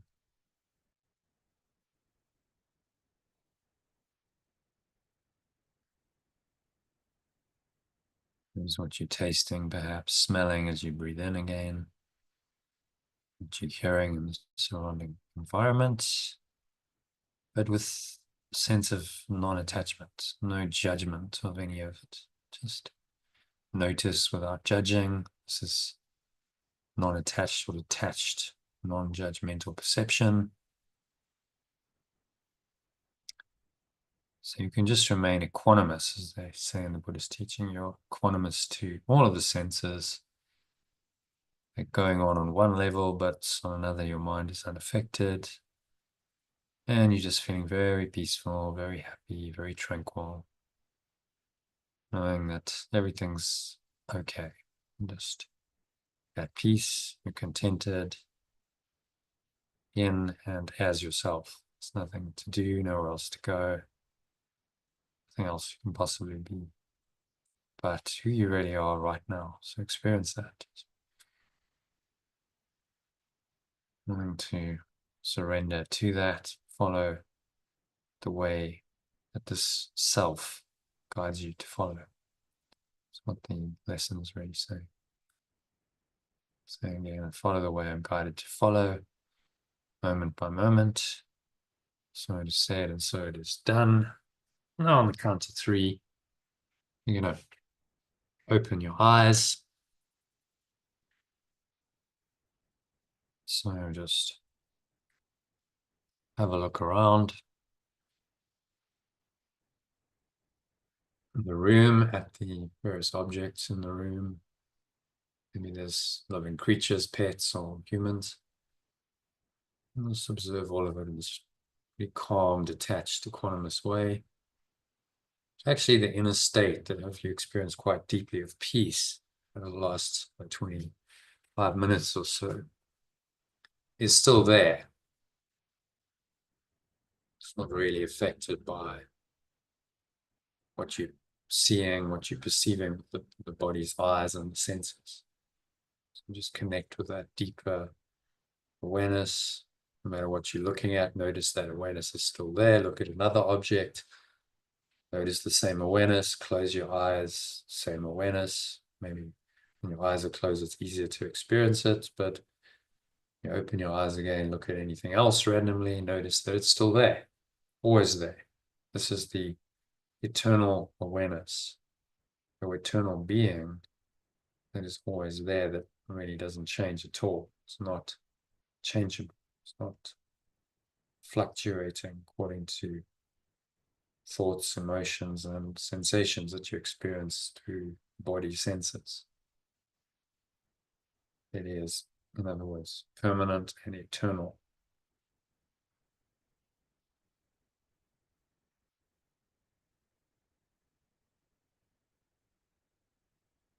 And just connect with that eternal awareness. You want to anchor that state in and let that guide you for the rest of the evening. A great way to see in a new year, but in this awareness, in a guided, surrendered state, best way you can possibly enter the new year, the right energy to guide you in the same way for the rest of the year. Say one more time, I follow the way I'm guided to follow. And I'm willing to listen to and follow that guidance, no matter what it says, no matter where it takes me. Your ego won't like that guidance, won't agree with that guidance, will always find reason not to follow the guidance. It's called resistance. You're determined to follow the way you're guided to follow. Say, I'm determined to follow the way I'm guided to follow today and every day. On the year ahead, I'm determined to follow the way I'm guided to follow.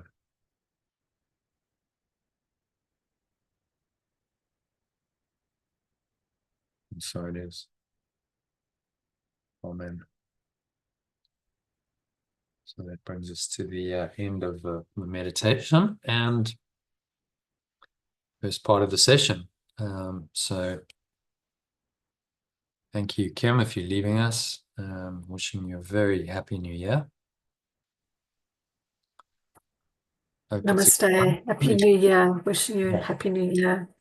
Yeah. Thanks for joining us. Good way to see you you. in the new year, and hopefully see you a little bit more often next year. Be running sessions again from the 2nd. So just watch the group. Okay, thank you, Jono. All right. Happy New Year, Oh Elaine. yes, happy New Year. Happy, Dave. Thank you. yeah, no, a good one, yes. Or happy new, no, what is it? Happy New Now? This is what we've got to learn, isn't it? Happy New Now. Happy New Now. Yeah. Yes. Yeah, every moment. I mean, actually, it's not really a new year. It's just arbitrary. We just decided, human beings. Yeah. Oh, this is when the year ends and another one starts. It's like, well, it's always just now. But it's a time to reflect and It is. reflect Yeah. on the past and set some intentions for the future, which you act out, you play out in the now. So Yeah. But yeah, no, are you celebrating this evening, Kim?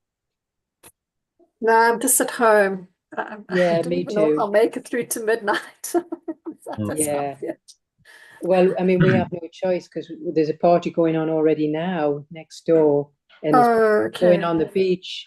So we're just going with the flow. We'd like to close all the doors down, but I guess it's one of those, just if you can't beat them, join them. Mm. Yes, yes. Yeah, Yeah. maybe go slow. You never know what could arise, you know? Well, you don't. Just, Exactly. Exactly. yeah. So we're going with the flow. So there'll be lots of fireworks. There'll be, my dog's terrified, so I've got a little thing. Oh, And if she gets too bad, the vet's given me a sedative. Yeah. So okay. Shame. Yeah, it's you need to be at home with your the little animals. one. Yeah. Yeah. Yeah. Yes. So anyway, yes. Shame.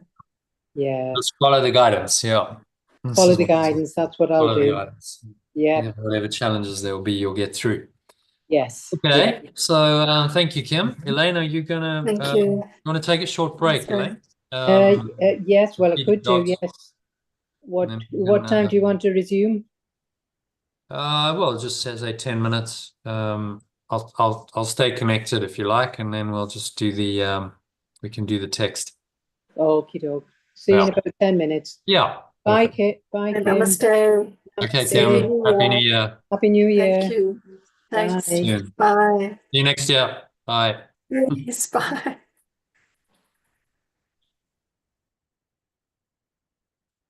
All right. So yeah, anyone listening, Elaine will take a 10-minute break, and then we'll jump into the text reading from the Psychotherapy Purpose, Process, and Practice supplement to the course. Just leave it up there for you to preview. This one is section 2 of section 2.2, the place of religion in psychotherapy we'll talk about. Yeah, some really actually interesting stuff that relates quite strongly to what we've discussed in the first part of the session. So see you shortly, Elaine. See you shortly. Okay.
Hi, Elaine, are you there?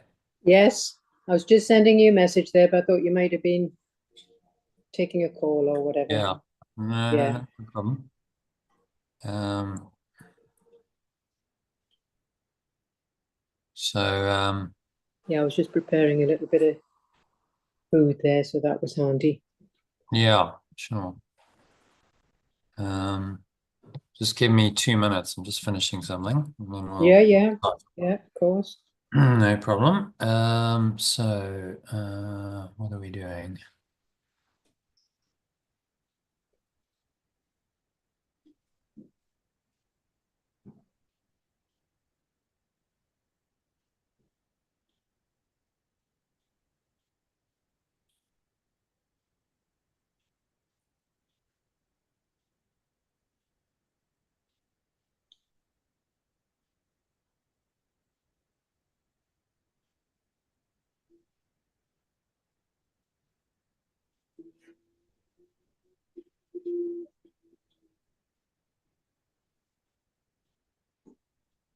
Okay, let's do that.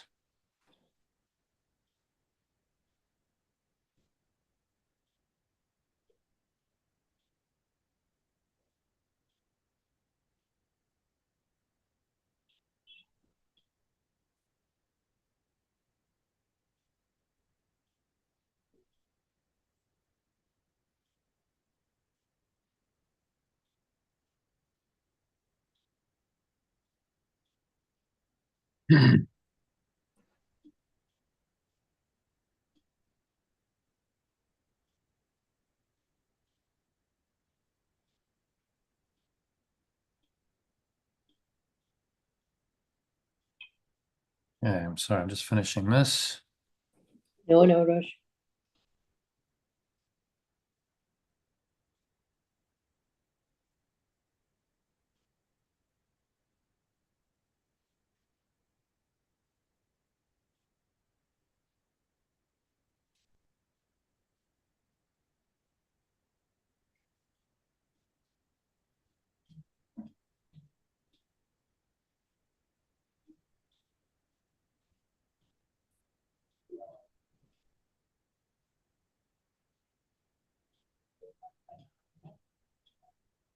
Okay, I think we're done.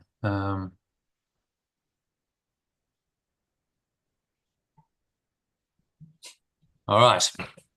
So,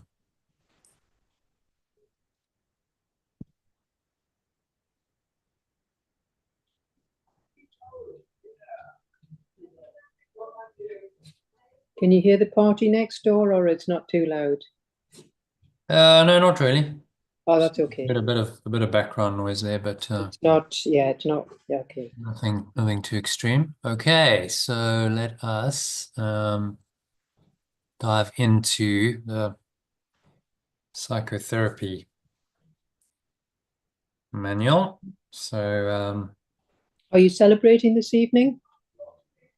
nothing major. I just ordered a takeaway because Deborah and Gabriel are on the road, so you're just Right. going to arrive back, and I'll go and have a little meal with them. Okay. Nothing major, but yeah, Just a just quiet family thing, yeah. Better, yeah. yeah. Same on this side. Hmm. Yeah. Just As enough. you get older, it's sort of like Exactly. partying is Exactly. not really. Not so appealing. No. All right, so let's do it, shall we? It's gonna get to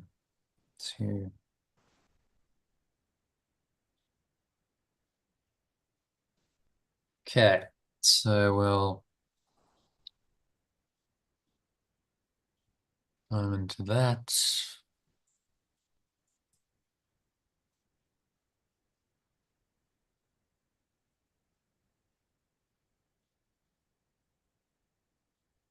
Right, so the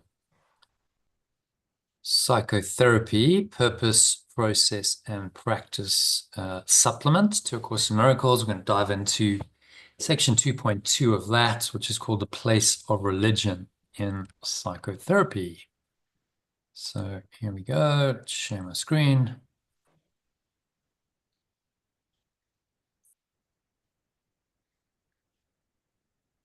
Okay, so you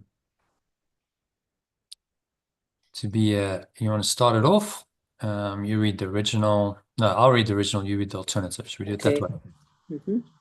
Yeah. To be a teacher of God, it is not necessary to be religious or even to believe in God to any recognizable extent. To be a teacher of perfect love is not necessary for me to be religious or even to believe in pure formless awareness of perfect love to any recognizable extent. Into full screen mode. There we go. Okay. It is necessary, however, to teach forgiveness rather than condemnation. However, it is necessary for me to teach letting go rather than condemnation. Even in this, complete consistency is not required, for one who had achieved that point could teach salvation completely, within an instant and without a word. Even this complete consistency is not required. Someone who has reached this stage can teach awakening completely in an instant and without a word. Yet, he who has learned all things does not need a teacher, and the healed have no need for a therapist. Someone like this who has learned all things does not need a teacher, and the healed have no need for a therapist.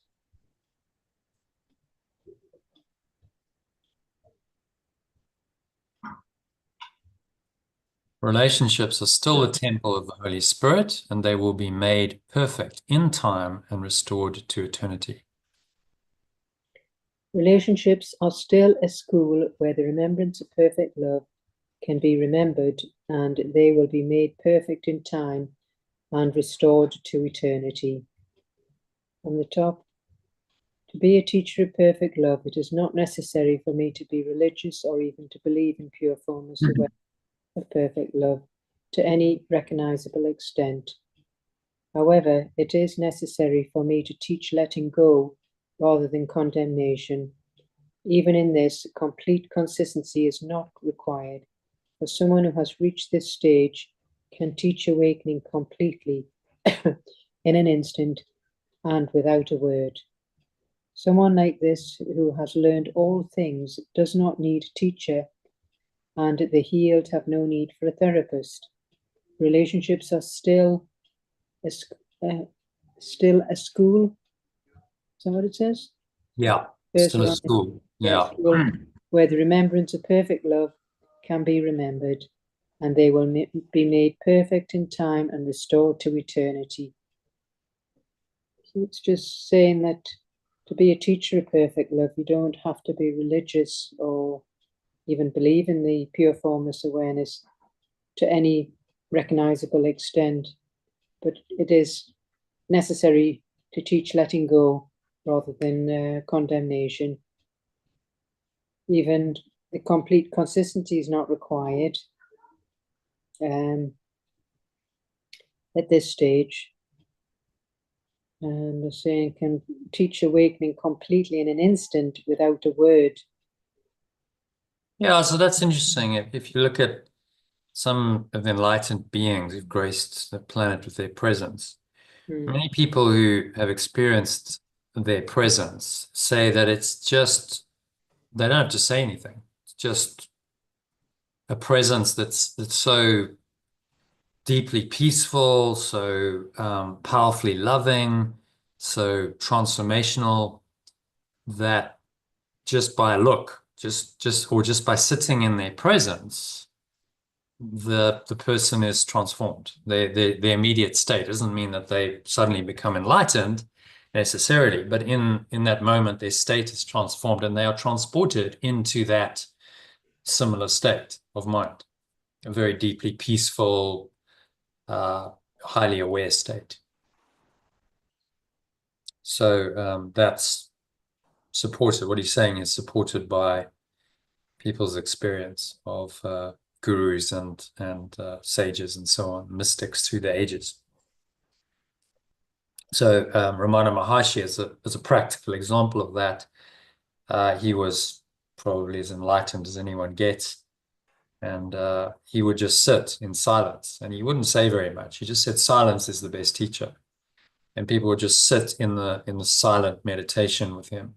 And they would go into these deeply peaceful states, and they would find a lot of healing that came through that without any words really being spoken. So that's an example of exactly what Yesh is talking about here. Okay, any other thoughts on that? Yeah, that's clear. So at a point, we don't need any teachers, we don't need a therapist, but this is not a course designed for perfectly enlightened beings, because they don't need it. The likes of Ramana Maharshi, if he should read the course, obviously it was before his time, but if he did read it, he would have gone, yeah, I get it. I totally agree. It's obvious to me already. It would have been nothing new, because he already understood what it was saying.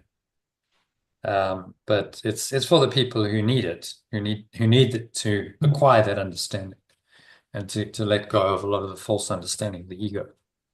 And then he finishes off by saying relationships are the temple of the Holy Spirit. I translate that as are still a school where perfect love can be remembered.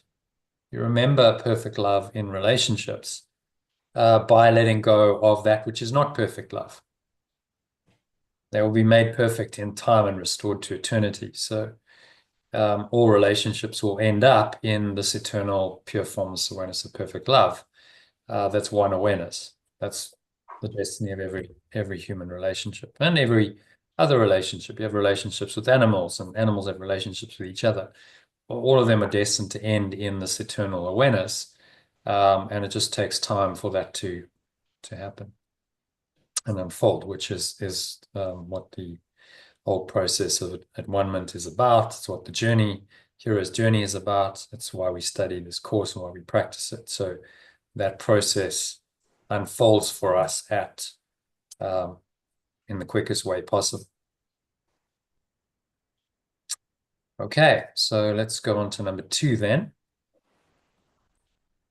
So formal religion has no place in psychotherapy, but it also has no real place in religion. Formal religion has no place in psychotherapy, but it also has no real place in religion.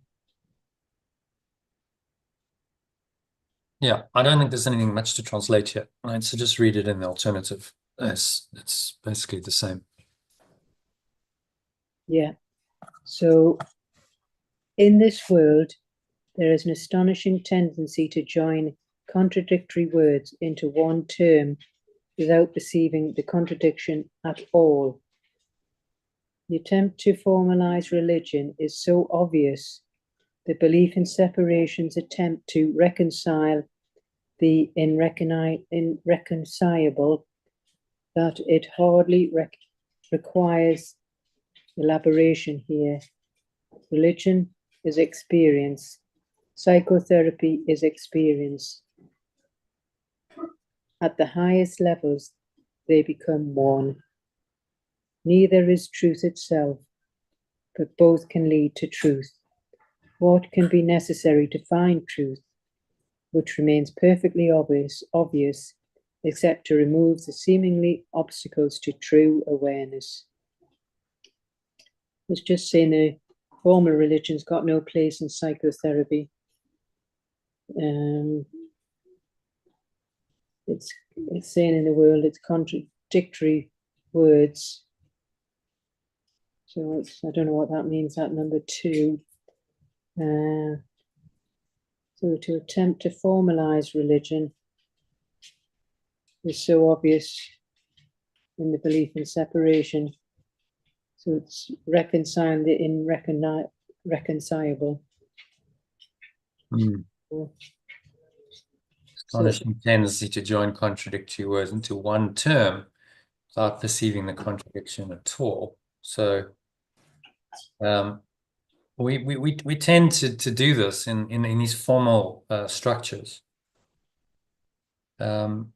So we attempt to formalize religion, and we talk about God as something separate. So obviously the egos or the belief in separations attempt to reconcile the irreconcilable, but it hardly requires elaboration here. Well, perhaps it does require some elaboration. So to elaborate is just saying, whenever we formalize what is formless, you're giving form to what is formless. You understand the problem? Formalize is like, okay, I'm giving a form to it. I'm creating structure. I'm creating some kind of definite thing that is, this is now God. This is the religion. This is the belief system, the ideology, the dogma. And now, we've got to believe in this set of principles, dogma. And obviously that's an attempt to reconcile the irreconcilable, because pure formless awareness of perfect love has no form. It's formless by definition. Yeah. If you have the name of pure formless awareness for God, then it becomes obvious that it cannot be formalized. Formal religion, form, right? There's a form now to what is formless. Do you see the problem? That's why he's saying it's so obviously a contradiction in terms. You're trying to reconcile the irreconcilable, and that's what all formal religions do. And then he goes on to elaborate and say religion is just experience, so is psychotherapy experience at the highest level. So all at the highest level of religion, you have mystic experiences. At the highest level of psychotherapy, you have mystic experiences, or what Abraham Maslow called peak experiences, but it's the same thing. Whatever the language, you can call it peak experiences, you call it mystic experiences, it doesn't really matter. Same otherworldly, transcendent experience of another reality. So none of that is truth, but they can both lead to truth. Yeah, any religion, any psychotherapy, it's a process. We're talking about here is a process. If we go to this diagram, you see the process of changing one's mind, of changing perceptions, is transformation. This is what he's talking about. Process of awakening, grace, transformation, intuition, healing, guidance, second coming. It's all the process of this happening. So religion is experience, psychotherapy is experience. At the highest levels, they become one. Once you start merging into the true self, you have the experience of the true self, you start going into pure formless awareness of perfect love that underlies that self, then whichever path you're on merges into that one singular awareness. That's what he's talking about, the experience. At this level, it's pure experience. Can't really describe it. You can't really adequately put words to that experience. It's just a pure experience, which in our languages we call a mystic experience. That is really beyond words. That's shown quite nicely here in the next diagram, which calls it ineffable. It's beyond words. Ineffable, indescribable. That's what ineffable means. Indescribable experience of pure consciousness, pure awareness, pure being, which is enlightenment, and you know that God is yourself in that state, but not in some concept, as a felt experience. And that's what he's pointing to. Religion is experience, psychotherapy is experience, and so at the highest levels, they become one and the same. So both religious and psychotherapeutic practices and experience lead to truth. And then finally he says, what can be necessary to find truth, which remains perfectly obvious, except to remove the seeming obstacles to that truth, to the awareness of that truth, true awareness. So if the truth is already there, that experience is already there, that awareness is already there, we just have to remove what covers it over, the illusions, and what reveals itself is the truth. And that's really the whole principle of this course. Just scrape away, take away all of the illusions, the veil of illusion it's called, and what reveals itself is the truth that was always there, just covered over. Like something undercover, and if you cover over your car in the winter, it's always there. When you uncover it, it's just revealed. It could be forgotten for the time that it was covered over, which is what's happened the truth, but it's always there. Just the cover needs to be removed, which is what this process of letting go does. Just removes the cover or the veil of illusion, as it's called, over the truth. Whether you do that through psychotherapy or through a so-called religious process, in the end, it leads to the same outcome. You have the same pure formless awareness of perfect love, the ineffable bliss of pure consciousness, or pure awareness, as we would call it, pure formless awareness of perfect love. And you end up in the same place. God, Father, Heaven, Truth, Oneness, Being, pure formless awareness of perfect love, Source, Brahman, knowledge, spirit, reality, and there's many other names for it. Whatever you call it, it's the same place. It's the same state, really. It's not a place. It's a state of mind. Okay. So any thoughts or questions about that? No, that's clear. Yeah. That answer, in this world, there's an astonishing tendency to join contradictory words into one term without perceiving the contradiction at all. You understand now why that's the case. No, it's a formal religion. Well, you're making form of what is formless. Religare, actually, religion means comes from the root word Latin, in Latin, which means religare, to tie or bind together. So religion ties or binds together, and that can happen in different ways. In authentic experiential terms, it would happen that we all join in the same experience. You know? We tied or bind together in our experience of the truth. But in false religion, which is formal religion, the tie or the bind comes through belief, through dogma. We believe in the same thing. Let's say formal Christian belief says Jesus Christ was the only Son of God who died for your sins on the cross, and you have to accept him into your life, and you have to accept that fact to be saved. Now, everyone who believes that is so-called reborn Christian. Everyone else is not a Christian and is damned to hell. But that's not the true binding together that religare really means. It would be in the experience, religion experience, psychotherapy is the experience. So the psychotherapist and the religious mystic, at the highest level of both of their experience, would become one in that experience, and that experience would tie or bind them together, and they would say, yeah, well, actually, it's the same, and we'd acknowledge the sameness of our experience and of our awareness and of ourselves at the highest level. And that's what has happened throughout history, that the mystics really talk the same language, and they have a unified singular experience that binds them together. The highest levels, they become one, which is the true meaning of religion, not the false religion of formal religion. But the true religious experience would be mystic experience. Whether you attain that through some kind of formal religion or psychotherapy doesn't really matter. That's what he's saying. Okay, so let's go on to number 3. No one who learns to forgive can fail to remember God. No one who learns to let go can fail to remember pure formless awareness of perfect love.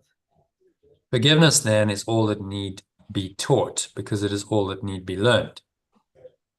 Therefore, letting go is all that need be taught, because it is all that need be learned. All.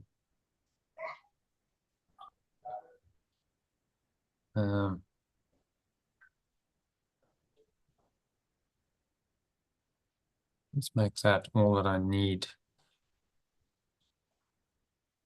is all that. To make it more personal, yeah? So it's all that I need to teach, because it is all that I need to learn. Makes it a bit more personal. Just read it, number 2. Yeah. Therefore, letting go is all that I need to teach, because it is all that I need to learn. All blocks to the remembrance of God are forms of unforgiveness and nothing else. All blocks to the remembrance of perfect love are forms of not letting go and nothing else. This is never apparent to the patient and only rarely so to the therapist. This is never apparent to the patient and only rarely to the therapist. The world has marshaled all its forces against this one awareness, for in it lies the ending of the world and all it stands for. The world has marshaled all its defenses against this one awareness, for in it lies the end of the world and all it stands for. From the top, no one who learns to let go can fail to remember pure formless awareness of perfect love. Therefore, letting go is all that I need to teach, because it is all that I need to learn. All blocks to the remembrance of perfect love are forms of not letting go and nothing else. This is never apparent to the patient and only rarely to the therapist. The world has marshaled all its defenses against this one awareness, for in it lies the end of the world and all it stands for. So it's just explaining that no one learns to let go. If you don't learn to let go, then you won't, well, you'll fail to remember your pure formless awareness. So it's saying letting go is all we need to learn, and anything else is a block to the remembrance of perfect love. This is never apparent to the patient and very rare, and only rarely to the therapist.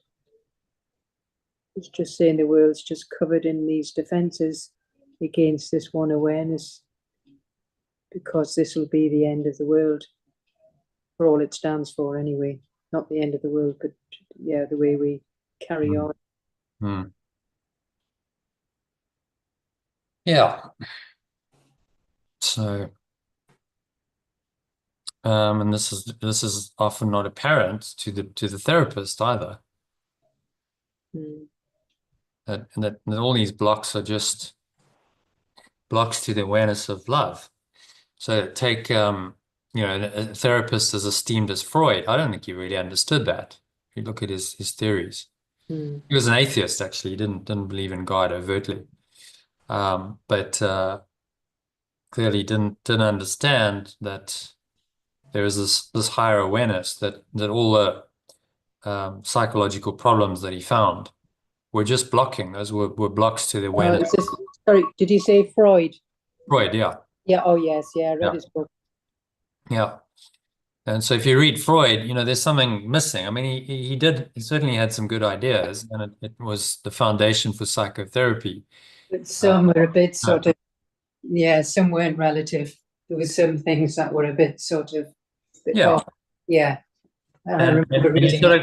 If he's an atheist, then he's missing a huge part of the picture. He's essentially denied that there's a higher awareness. So he's trying to find some kind of healing in the construct of the mind. Yeah, Freud was all about the analysis of the mind, psychoanalysis, and he would analyze the dysfunctions of his patients and document them and say, okay, well, maybe there's some therapy that can help to release these dysfunctions. But if you don't understand that they're all just one thing, right? They're all, whether it's a sexual dysfunction or it's narcissism or it's an Oedipus complex or whatever it is, it's all just a block to the awareness of love's presence, all of it. It's the same. It's actually all the same. I don't think he understood that. And so then you get multiple different problems and you try and solve the problems on the level of the problem and you fail. And that's why Freudian psychotherapy largely doesn't lead to complete healing. It may have been helpful to an extent to some people, because what it does is it starts uncovering some of the stuff that's buried. And so you kind of bring it into awareness, but then what do you do with it? It's been repressed and suppressed out of awareness for a reason, because the patient doesn't know how to deal with it. Then, how do you let it go without the awareness of something transcendent, without the awareness of perfect love that replaces it? See, that's the problem. So the world has marshaled all its defenses against this one awareness, Some of those defenses happen in psychotherapy. So you see patients and therapists sometimes getting locked into relationships that are not helpful, and eventually they have to break up. I remember speaking to a friend of mine who was he was a psychiatrist, and he said, well, when he was younger, he'd had a therapist and he had to break up with her because the relationship had become too close and it wasn't helpful anymore.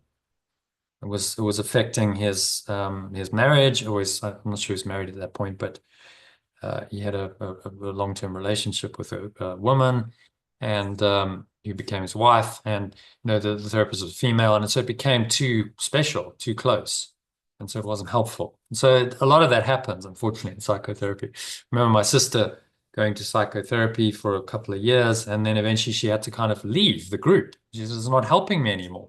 And there was all this like, well, why are you leaving the group? And and the therapist wasn't happy with her leaving, and there was a group of people, and they were all like, well, why are you leaving? And it was almost like she had to break free of that to actually progress on her journey, So all of these kinds of things, defenses happen in psychotherapy, and they happen elsewhere to prevent this singular awareness, the one awareness that he's talking about, from arising. And the ego is very good at creating those defenses. All of its forces, all of its defenses are marshaled against the arising of this one awareness. So we have to be very vigilant for those forces, be aware of them. That's what the Course is training us to do, so that when they arise, we can let them go and say, okay, I see that's just a defense, another defense against the truth. It's not true, it's not real, I can let it go and accept, this one awareness as its replacement. Okay, so number 4, let's move on. Yet it is not the awareness of God that constitutes a reasonable goal for psychotherapy. Interesting. Yet it is not a pure formless awareness of perfect love that constitutes a reasonable goal for psychotherapy. This will come when psychotherapy is complete. For where there is forgiveness, truth must come. This will come when psychotherapy is complete, for where there is letting go. Truth must come. Truth must come. It would be unfair indeed if belief in God were necessary to psychotherapeutic success. It would be unfair indeed if belief in pure formless awareness of perfect love were necessary to psychotherapeutic success.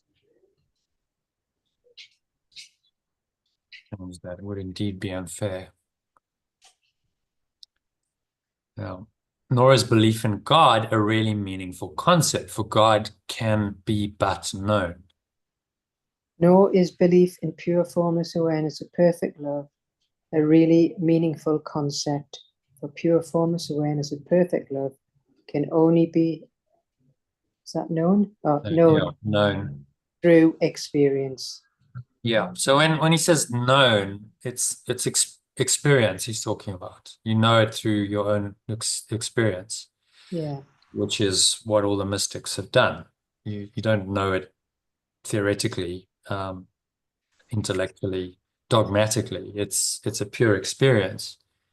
And that's what distinguishes a mystic from a theologian. Theologian knows God intellectually, theoretically, but not experientially. As soon as that theologian has a mystic experience, they break through into another level of experience, and they can say, well, I actually know God in my experience.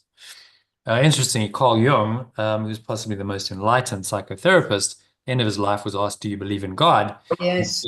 And he said, no, I don't believe in God. I know God. Yes, that's very good. I So like that. same idea. He'd had some experience that would indicate he's had some experience of what we call God.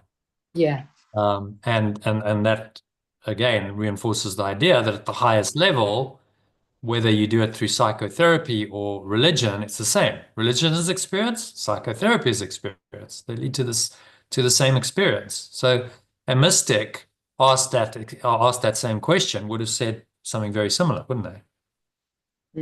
No, I don't believe in God. I know God. Yes, yes. I've had that experience. Mm.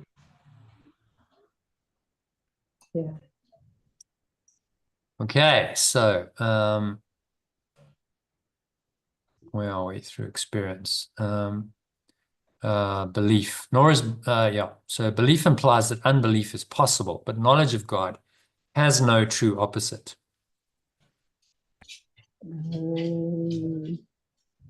Belief implies that unbelief is possible, but knowledge of perfect love has no true opposite. Yeah. So lack of belief. Unbelief. I'm not sure if unbelief is actually a word. But lack of belief. Maybe unbelief is a word. But knowledge has no true opposite. So belief is dualistic. In other words, knowledge isn't. Knowledge is, I know in my own experience. And so there's no opposite to that. I know that it's true because I've experienced it. So not to know God is to have no knowledge. And it is to this that all unforgiveness leads. Not to know pure formless awareness of perfect love is to have no knowledge. And it is this that all failure to let go leads. Let's just change that around. I think it would be simpler one. All failure to let go leads simpler. All failure to let go leads to this. And without knowledge, one can have only belief.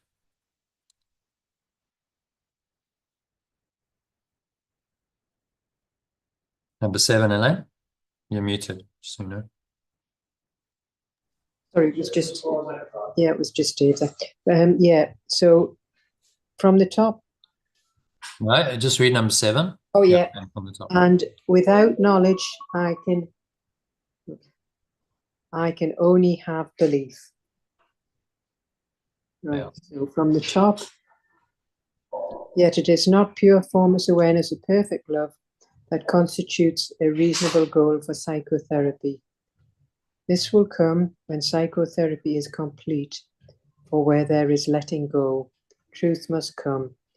It would indeed be unfair if belief in pure formless awareness of perfect love were necessary to psychotherapeutic success, nor is a belief in pure formless awareness of perfect love really a meaningful concept, for pure formless awareness of perfect love can only be known through experience. Belief that implies that the lack of belief is possible, but knowledge of perfect love has no true opposite. Not to know pure formless awareness of perfect love is to have no knowledge, and all failure to let go leads to this. And without knowledge, I can only have belief. Yeah, it's a very, very important passage there. It's the difference between being a mystic, having the actual experience of God, and just knowing it intellectually, a theologian, a psychotherapist who has some kind of conception of God, but no actual experience. Mm. And it's fairly obvious which one is better, which one is superior. Mm. Yes. Belief is just belief in concepts and ideas and dogma, and that's not going to lead you out of duality. Belief implies, well, you could also have lack of belief and unbelief. Belief implies, oh, there's other beliefs. So every religion has a belief system, a dogma, and then there's people who go, oh, no, I don't believe that. So now I'm an unbeliever, or a heathen, as they would, the religious people would call it. You're a heathen, because you don't believe what we believe. But okay, how do you know that what you believe is right? It's just a set of beliefs. The mystics who established these religions went beyond that. They had an experiential knowing of the truth, which they then tried to communicate to their followers in words, and that didn't usually go so well. Yeah, because you can't really explain your own mystic experience in words. People have to have it themselves. So typically the religions that have the most sort of awake followers are the ones that focus on experience. So think of Buddhism. Yeah, that's had its own dogmas as well, but originally it was really about meditation. The Vipassana practice was the central part of original Buddhism as the Buddha taught it. And he just said, I'm not going to focus too much on the beliefs and the theory. We'll keep it very basic. It's the Four Noble Truths. And then I'm going to give you this practice of meditation to help you to experientially realize that for yourself. He even said, don't believe me. Don't believe a word that I say. Check it in your own experience. And your meditation is experience. And so people had more of an experience of this, and then they encountered more peace, more love, more joy, and that's why many of these countries where Buddhism went quite deep are more peaceful. People are generally more peaceful because they've had more experience of that peace. Whereas in monotheistic religious countries, so we think of Christianity, Judaism, and Islam, typically there's often a lot of conflict. Mm. Where are the conflicts at the moment in the world? Well, Israel's in conflict, and they perpetually have been since the foundation of the country, and then also Russia and Ukraine.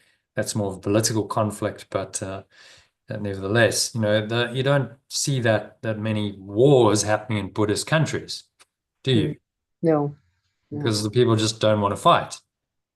They've had the experience. Tibet, I mean, the Chinese invaded Tibet just after was during World War II.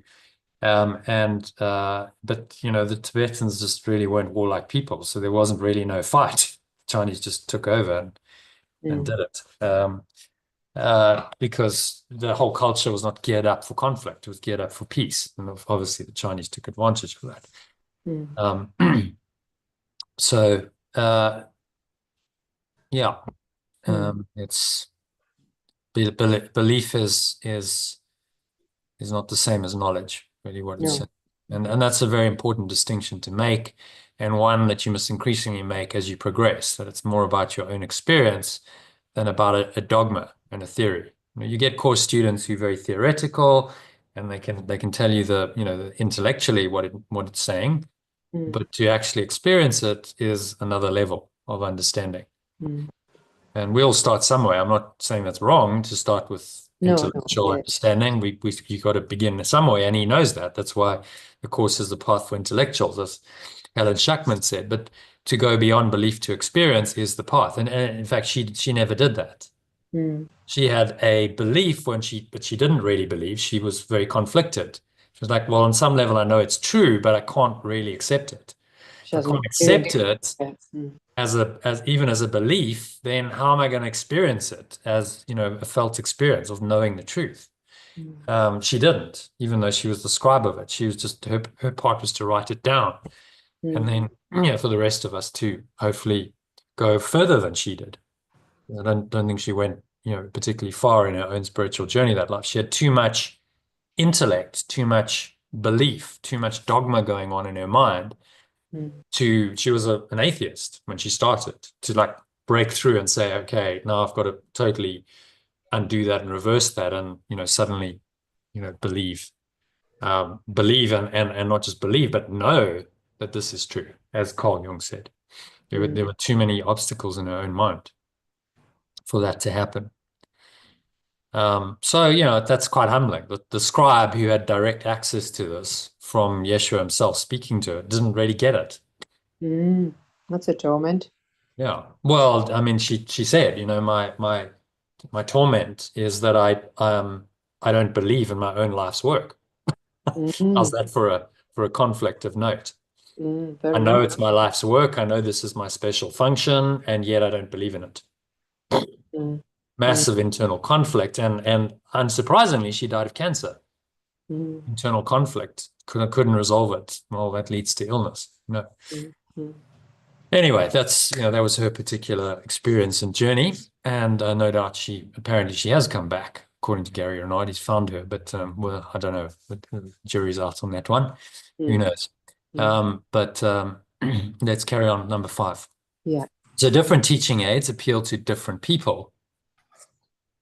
Different teaching aids appeal to different people. Some forms of religion have nothing to do with God, and some forms of psychotherapy have nothing to do with healing. Some forms of religion have nothing to do with pure formless awareness of perfect love, and some forms of psychotherapy have nothing to do with healing. Yeah, you're just stating it very, very truly. Mm.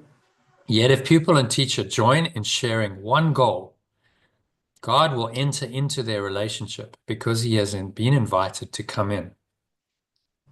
Yet if pupil and teacher join in sharing one goal, pure formless awareness of perfect love will enter into their relationship because it has been invited to come in.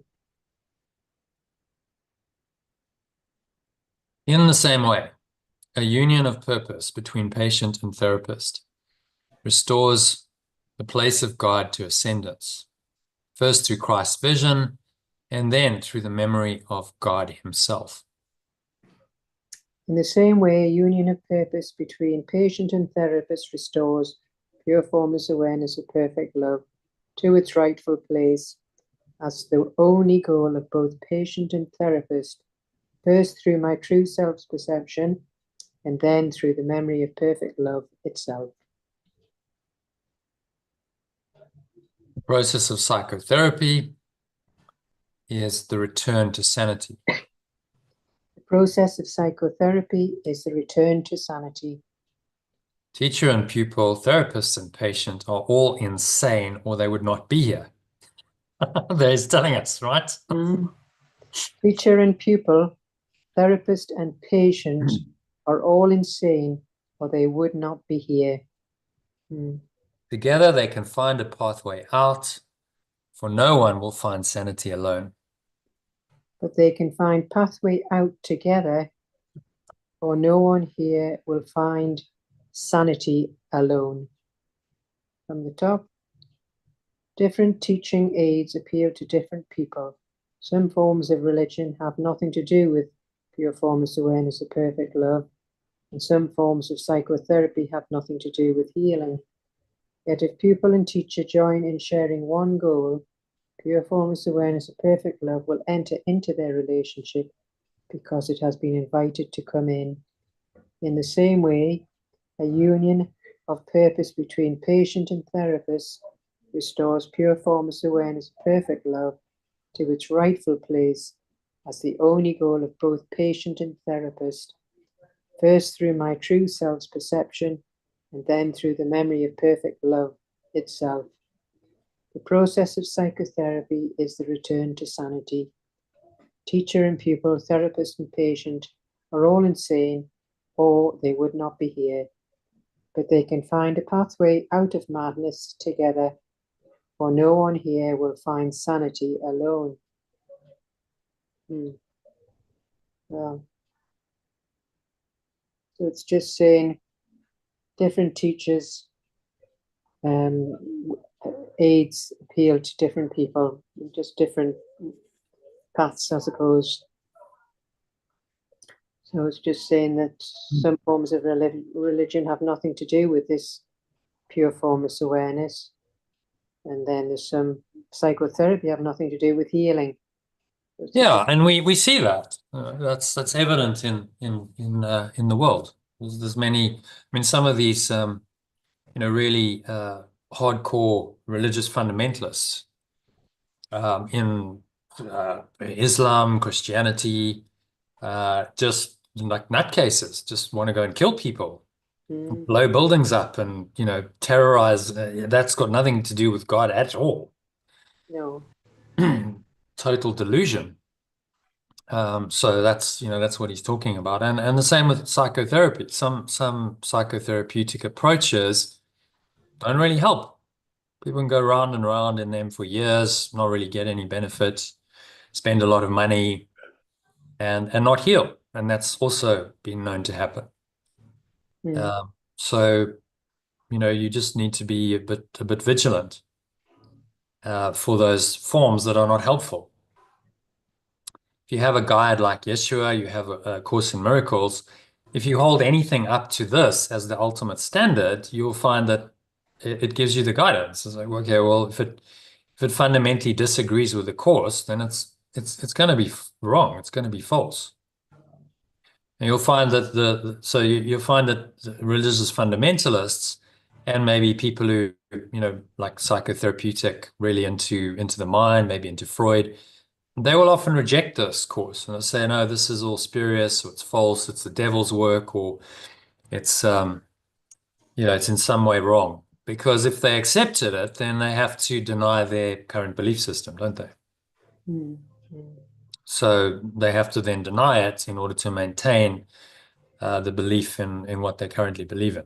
And if they're very dogmatically attached to that, which if they're fundamentalists they are, then that's what they choose to do, rather than literally deconstruct that illusion and come to the awakening of to the truth that the course holds for them.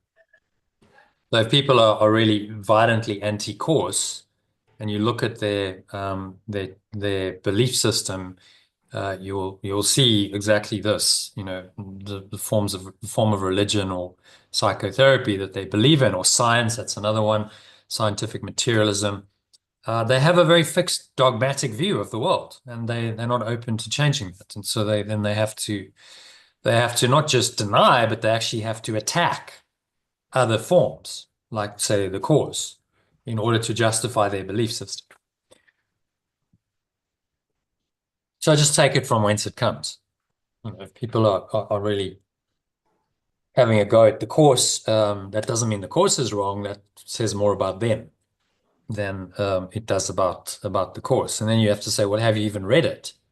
Probably not. Have you studied it? Have you really, gone into depth into this teaching to explore what it really means? Probably not. It's usually done at a pretty surface level.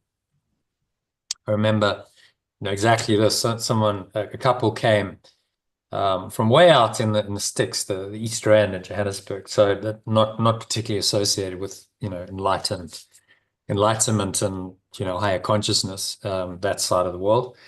So they come into sort of Santon, where I was running a meditation session at a yoga studio.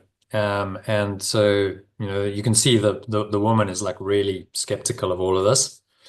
And so she walks in and she's looking around, and she says, what's that symbol? I said, oh, well, it's it's a Buddhist symbol. And then we go into, I said, okay, let's go into the studio. I'm just going to sit down, do a bit of meditation. I started off with trying to get them, just doing some breathing. And then she's like, no, defense is up. I can't accept this. These symbols are the devil's work. It's all, and the guy was trying to obviously facilitate some kind of healing in their relationship. You could see there were issues, and she was just like, no, the dogmatic view of this is all the devil's work, and this is not Christian, and no, she couldn't even do the meditation. They literally just walked out.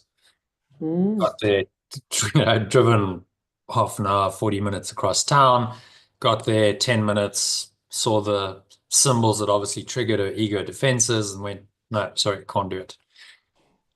So, that's a form of religion that's not helpful. If she'd been willing to say, okay, you know what, I'll drop some of that dogma and I'll just go with the process and just have an open mind and just, go through the process. Let me experience this and see. And then I'll judge it. Then if I don't like it, I could always say, no, that just absolutely didn't work for me. But I'm not even open to trying and having the experience of something else. And then how would I know? If she'd been willing to sit and just go through the experience, she might have gone, actually, that was quite peaceful. I actually found, something shifted, and okay, maybe there's something to this. Let me explore further. But then that would have meant her whole religious belief system would have had to be questioned and ultimately undone, which of course then the ego doesn't want. So in her case, mind was too dogmatically fixed on this is how it is, this is how I need it to be. This contradicts what I believe, and I'm not open to any other experience, so I'll just shut it down and I'll stop any process of awakening. And so that had nothing to do, as he said, with pure formless awareness of perfect love at all. It was just an ego defense against the truth in the name of formal religion. All right. So happy to go on to number 6, Elaine.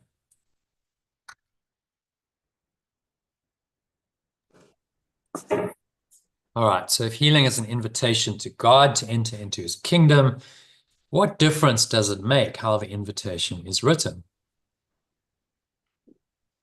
You know how long this is going to be? Because we're all prepared now for food and all of that stuff. You know, There's a couple more paragraphs, 9 paragraphs, so we've got 3 to go. What are we, number 6? yeah, because it's actually ready. I don't know. Is there no way we could have it? Although you're going out now, aren't you, as well?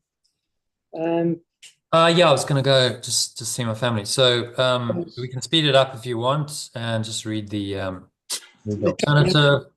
5 minutes, because it's actually ready now, so it's going to get ruined.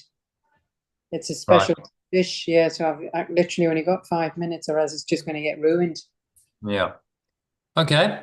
So if we just let's just go to the summary then. Let's read the summary. right, Okay. thank you. Right. We're taking turns with the paragraphs. To be a teacher of perfect love, I do not need to be religious or even believe in it recognizably, but I must teach letting go rather than condemnation. Complete consistency is unnecessary, for only someone who has fully learned this can teach awakening. Is in an instant. Relationships are still where the remembrance of perfect love is remembered, and the awareness of those in them restored to eternity. So it's just saying the teachers of perfect love don't need a religion or to believe in it, but to teach letting go rather than condemnation. And complete consistency is unnecessary. So only someone who has fully learned this can teach awakening in an instant. Yeah, so he's giving us a bit of slack. He's saying, okay, you're not going to get it completely, but that's okay. Just, do your best. You're not going to be completely consistent, but just have a willingness to learn. And you learn most in relationships, which are also the most challenging sometimes. Need to do anything dinner-wise, or yeah? So religion and psychotherapy are both experiences, and at their highest levels, they become one. Neither is truth, but both can lead to it by removing the obstacles to true awareness. Letting go is the only lesson that needs to be taught and learned, as all blocks to remembering perfect love arise from the failure to let go. Let's just make that I need to teach and learn. So it comes down again to teaching and learning only letting go, arise from the failure to let go. The world resists this awareness because it brings the end of separation, all that the world stands for. Okay, so what's he saying there?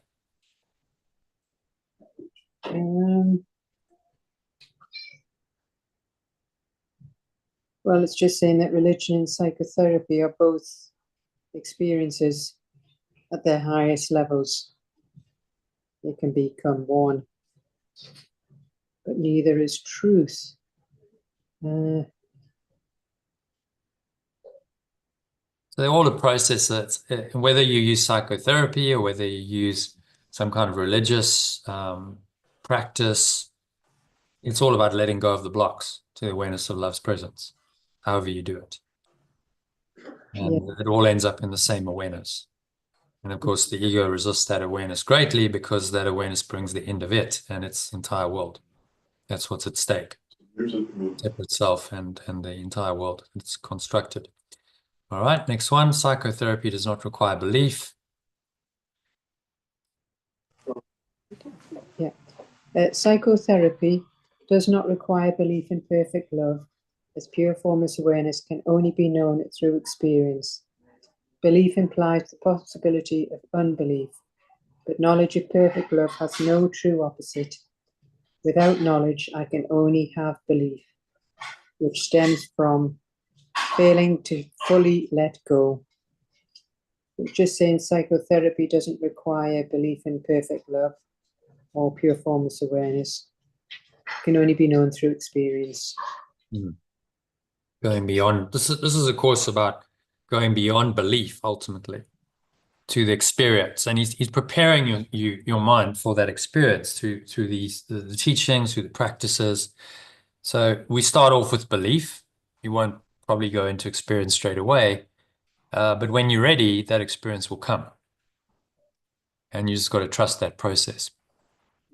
And I know, because it took me about 10 years to start really experiencing. It, can be a slow process of undoing the beliefs. Okay, so if I join with someone in one shared goal, pure formless awareness of perfect love enters our relationship, restoring sanity and helping both of us to remember pure formless awareness of perfect love. Healing is the return to sanity and requires shared purpose, as no one can find sanity alone. So it's saying that if we share with someone, it's a shared goal of this pure formless awareness of perfect love. And it restores sanity, helping both to remember this pure formless awareness. So healing is the return to sanity, which is required a shared purpose, as no one can find sanity alone. So we have one shared goal, one shared purpose, which is to awaken.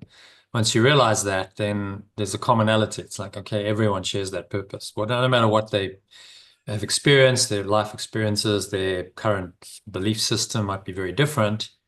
Actually, at the fundamental level, everyone has the same purpose, and in that is the unity.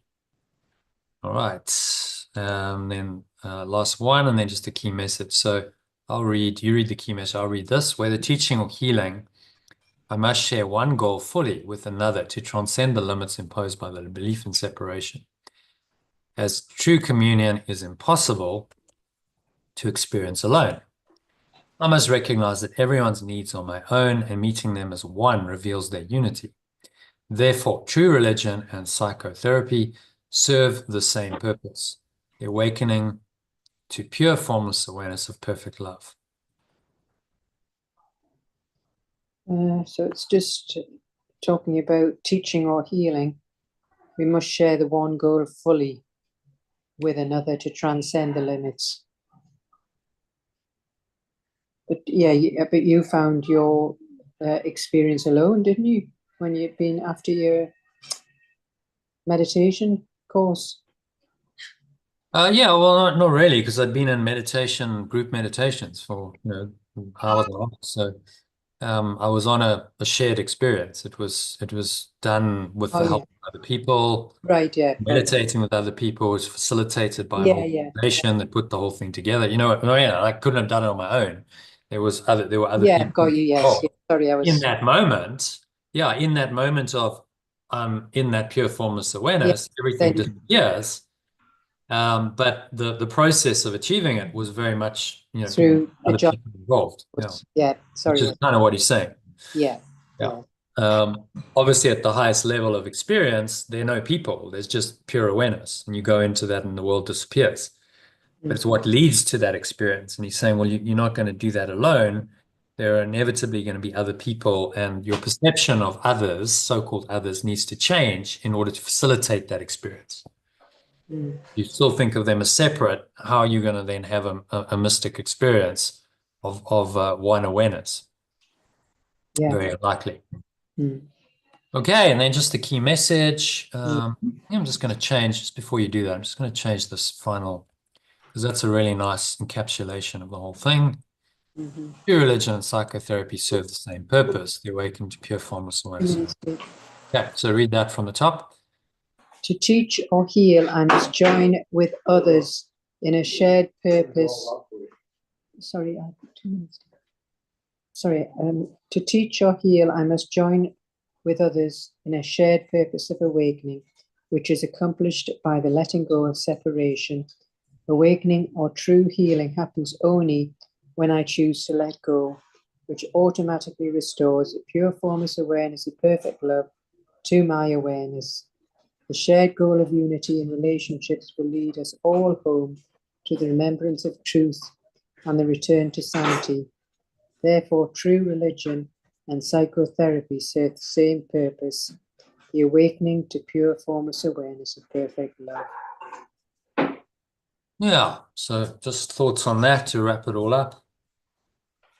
Well, like what's the key message? It's just really the same thing.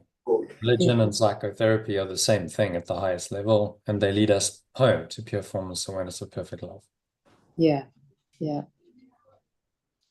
And they're just different approaches to the same problem of awakening to that truth.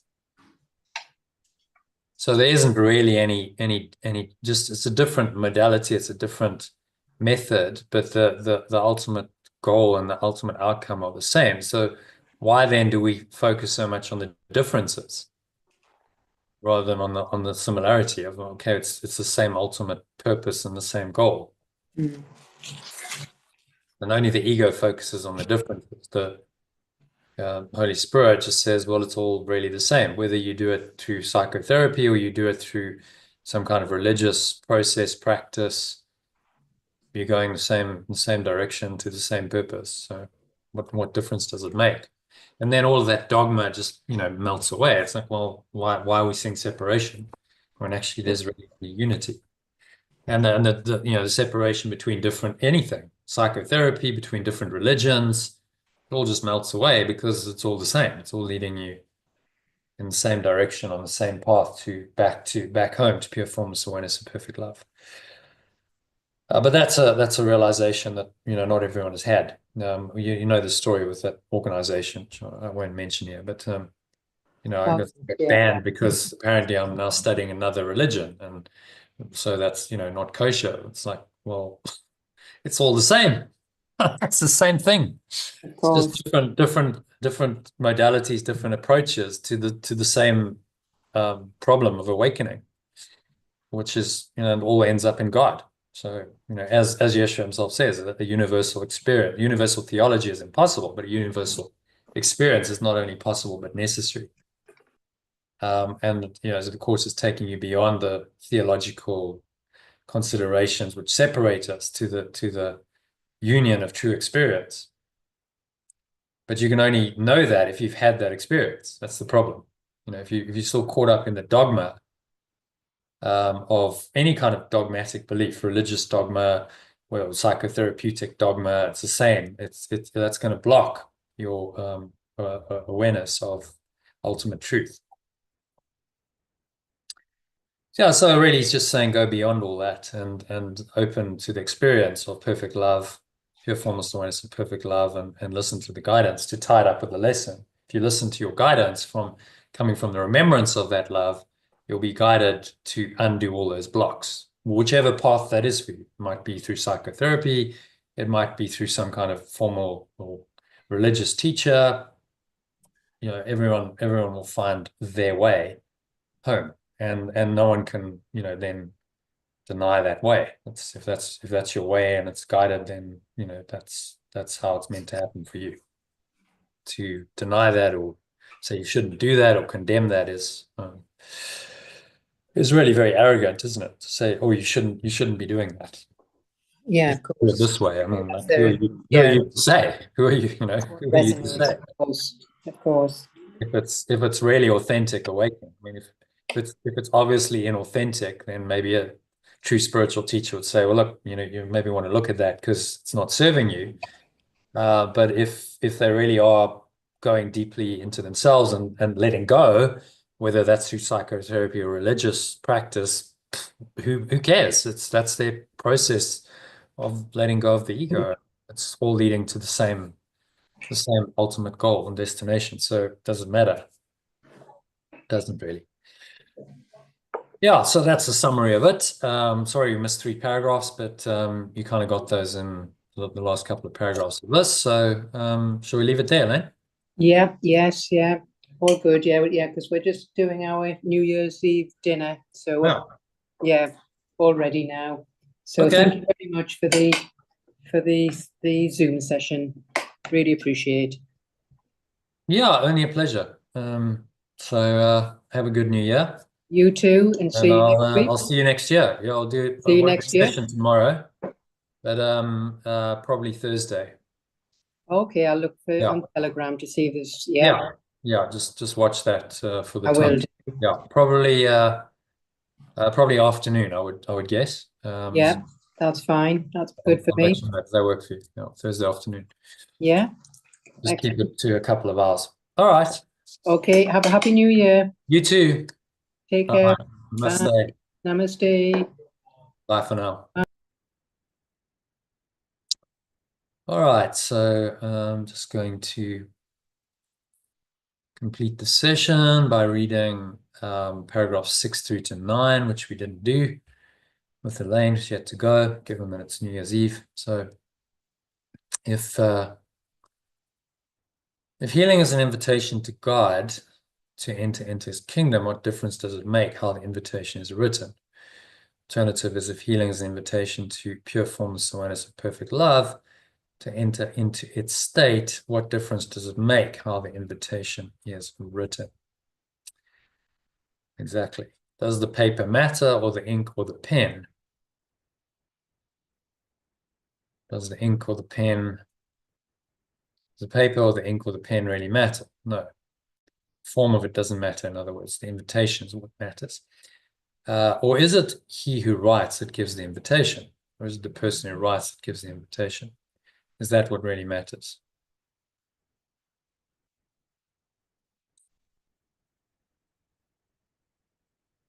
Is the person who writes that gives the invitation?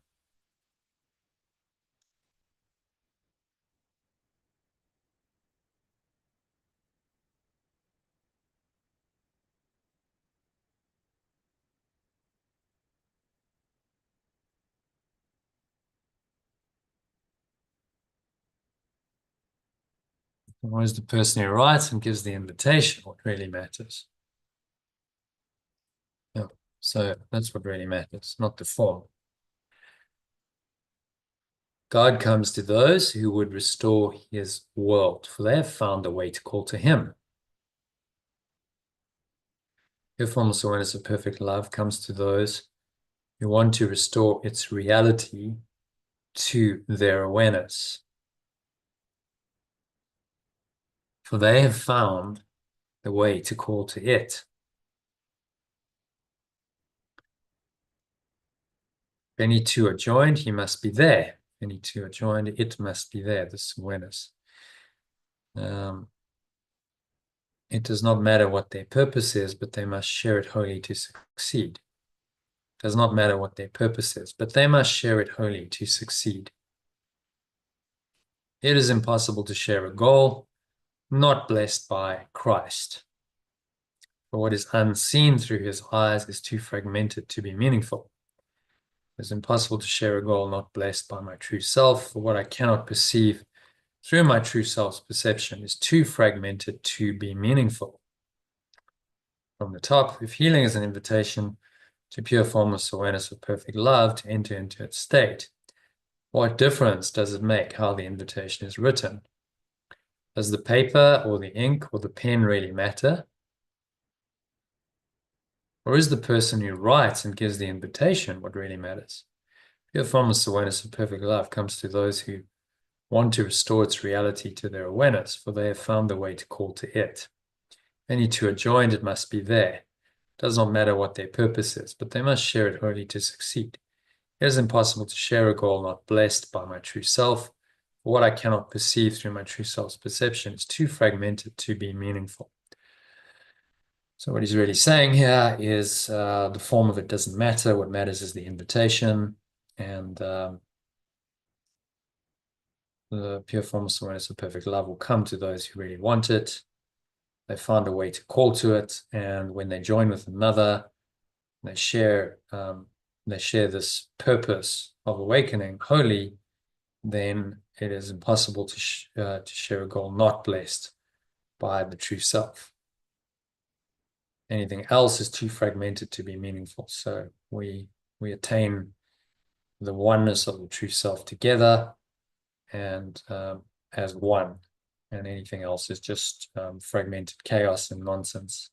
and doesn't have any meaning. Nothing I see means anything. Lesson number 1 of the course it harks back to.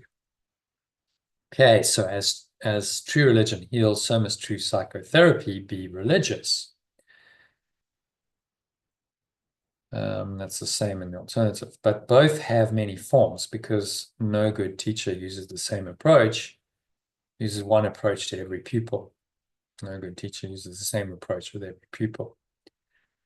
On the contrary, he listens patiently to each one and lets him formulate his own curriculum. Not the curriculum's goal, but how he can best reach the aim it sets for him. So,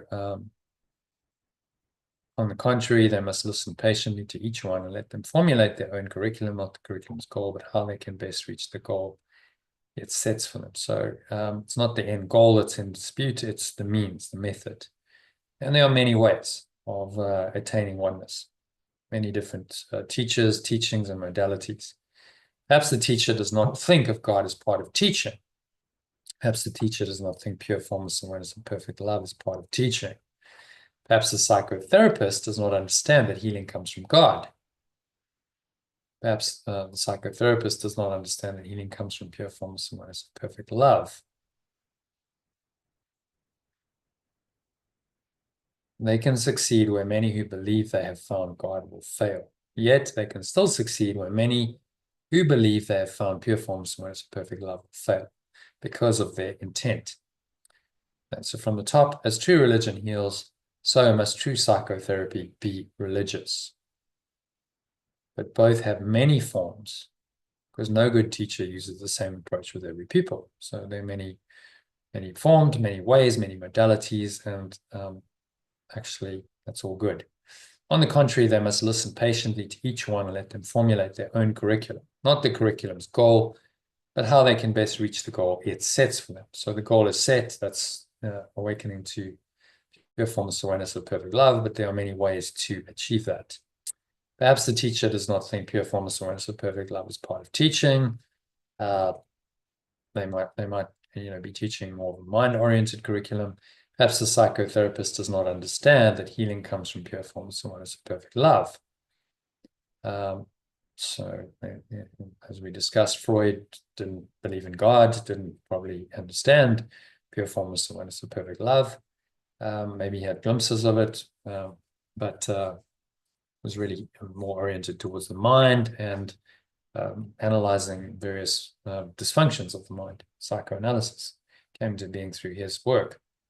Yet, despite that, they can still succeed where many who believe they have found pure formless awareness of perfect love will fail if they are willing to just see that it's all leading in the same direction, that ultimately there's only one purpose behind it all. Get out of the dogma of, oh, well, this is the only way. There are many ways to God, but it's the same path, as Yeshua says in the I think it's in the preface, that there are many paths to God. There are many ways, but all lead to God in the end. So that's really the key idea, whether you're doing it through psychotherapy or through some religion or religious practice. A lot of practices get adopted by religion. They're really just spiritual practices that have then become formalized in the religion. Whether that's prayer or meditation, different forms of meditation. Just don't get dogmatically attached to any of it because it's all just a modality. It's a way of getting to the end goal. So we take different journeys, it's a different pathway, let's say up the mountain, but at the top of the mountain, it's the same top, it's the same summit, and we meet there in this experience of pure formless awareness of perfect love. Okay, so moving on to paragraph 8, an ultimate paragraph. What must the teacher do to ensure healing? What must I do as a teacher to ensure learning? What must the therapist do to bring healing about?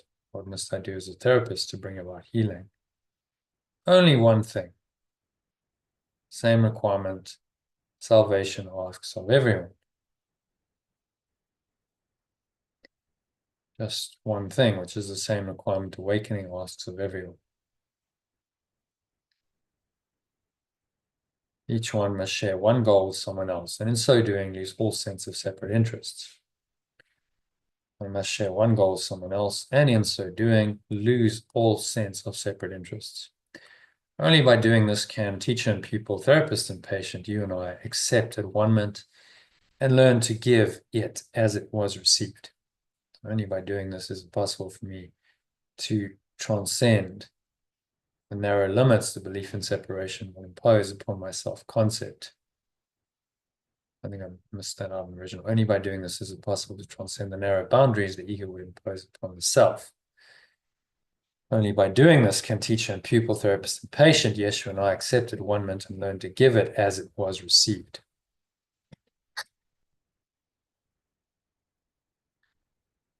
So I'll read that from the top. In the alternative, what must I do as a teacher to ensure learning? What must I do as a therapist to bring about healing? Good questions. Just one thing, which is the same requirement awakening asks of everyone. I must share one goal with someone else, and in so doing, lose all sense of separate interests. Only by doing this is it possible for me to transcend the narrow limits the belief in separation will impose upon my self-concept. Only by doing this can teacher and pupil, therapist and patient, Yeshua and I, accept at one moment and learn to give it as it was received. So we must recognize that we have one purpose, one function. As soon as I accept that, then we have a common purpose and we unite. And then I unite with my patient, if I'm a therapist, or a pupil if I'm a teacher, and vice versa, and accept at one moment, and to give it as it was received. So in that holy relationship, then our healing happens, because we realize that we're not separate selves, we're really just one self and one awareness.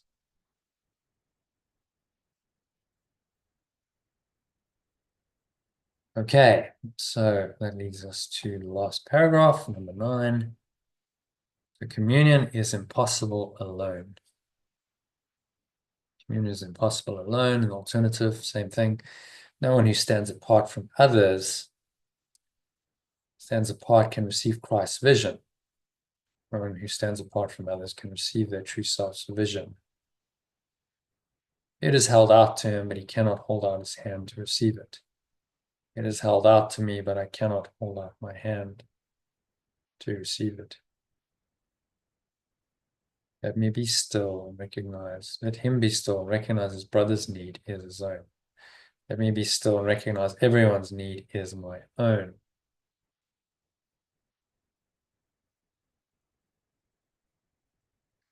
And let him then meet his brother's need as his, and see that they are met as one, for such they are.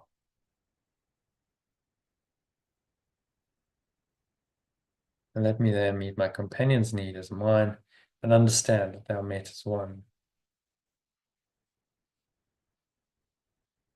for such they are. What is religion but an aid in helping him to see that this is so? What is religion but an aid in helping me to understand that this is so? And what is psychotherapy except to help in just the same direction? What is psychotherapy except to help in just the same direction? It is the goal that makes these processes the same, for they are one in process and must thus be one in means.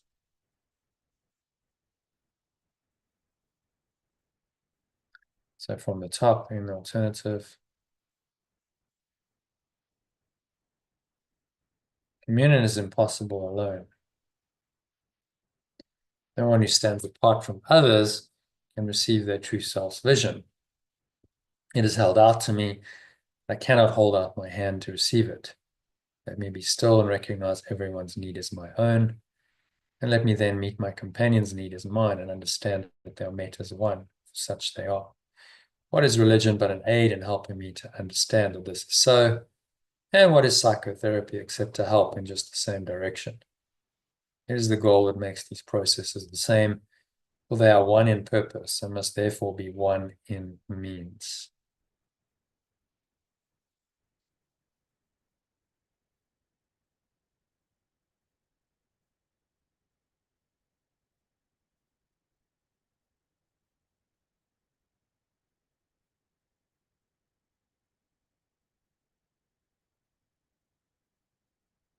So what they're saying is that we journey together.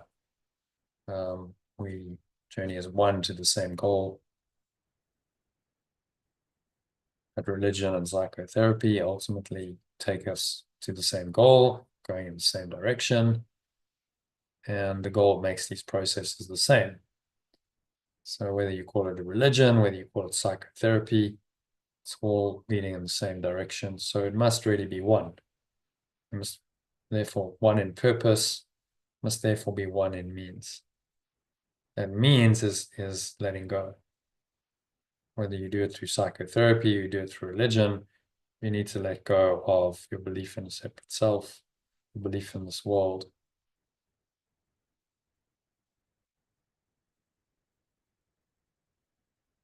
And so it is. So yeah, let's just wrap it up with the key message again. Go through it again just to summarize the whole thing. So to teach or heal, I must join with others in a shared purpose of awakening, which is accomplished by the letting go of separation. Awakening or true healing happens only when I choose to let go, which automatically restores pure formless awareness of perfect love to my awareness. Shared goal of unity in relationships will lead us all home to the remembrance of truth and the return to sanity. Therefore, true religion and psychotherapy serve the same purpose, the awakening to pure formless awareness of perfect love. That last sentence kind of encapsulates it all. True religion and psychotherapy are really one and the same process, have the same purpose, which is the awakening to pure formless awareness of perfect love. And whatever the means is, or whatever the modality is, they are united in that purpose.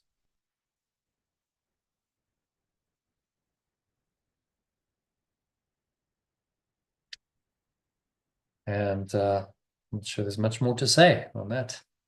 So thank you for watching or listening to this. If you're watching it live, wishing you a very happy new year, given it's New Year's Eve. I'm off to go and celebrate with my family. So wishing you, yeah, a very happy New Year's Eve and a very happy and abundant year ahead.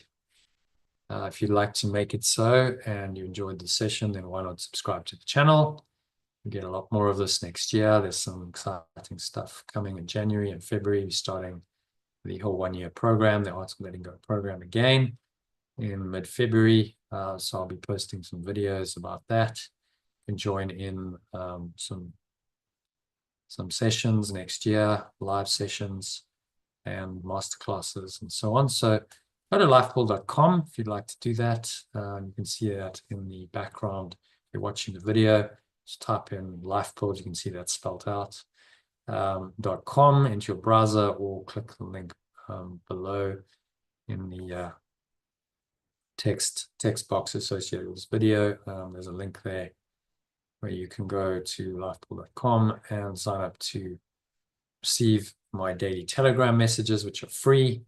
Number one, they include the daily quotes, they include the teachings. So I gave you an example of that earlier in the session. Beginning, we went through some of those teachings. There's usually a teaching, sometimes longer, sometimes shorter. Today was quite long. Sometimes it's only a few paragraphs related to the quote that lead into the mind training lesson from A Course in Miracles, which is given in its original and alternative format.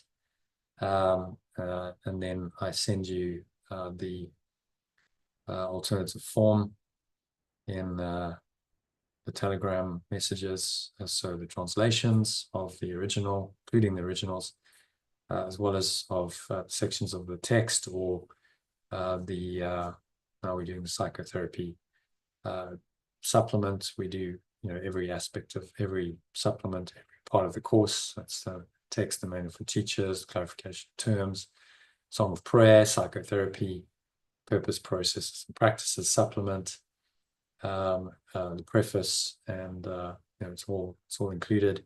So you get all of that, and you can also access these live sessions. So I'll give you a Zoom link to join the live sessions, which you can do free of charge for 3 weeks. So check it all out at lifegoal.com, sign up, and I hope to catch you on the inside of the group or in one of these sessions next year. So that's it for me signing off for the year. It's been a very interesting and growing experience. I hope you've enjoyed it. I hope to continue that journey with you in 2025. Thanks for watching or listening, and namaste, which means the true self in me acknowledges and honors that same true self in you. I'm wishing you much love, peace, and joy, given it's New Year's Eve this evening, and ongoing for the rest of for next year. Wishing you much love, peace, and joy. Bye for now.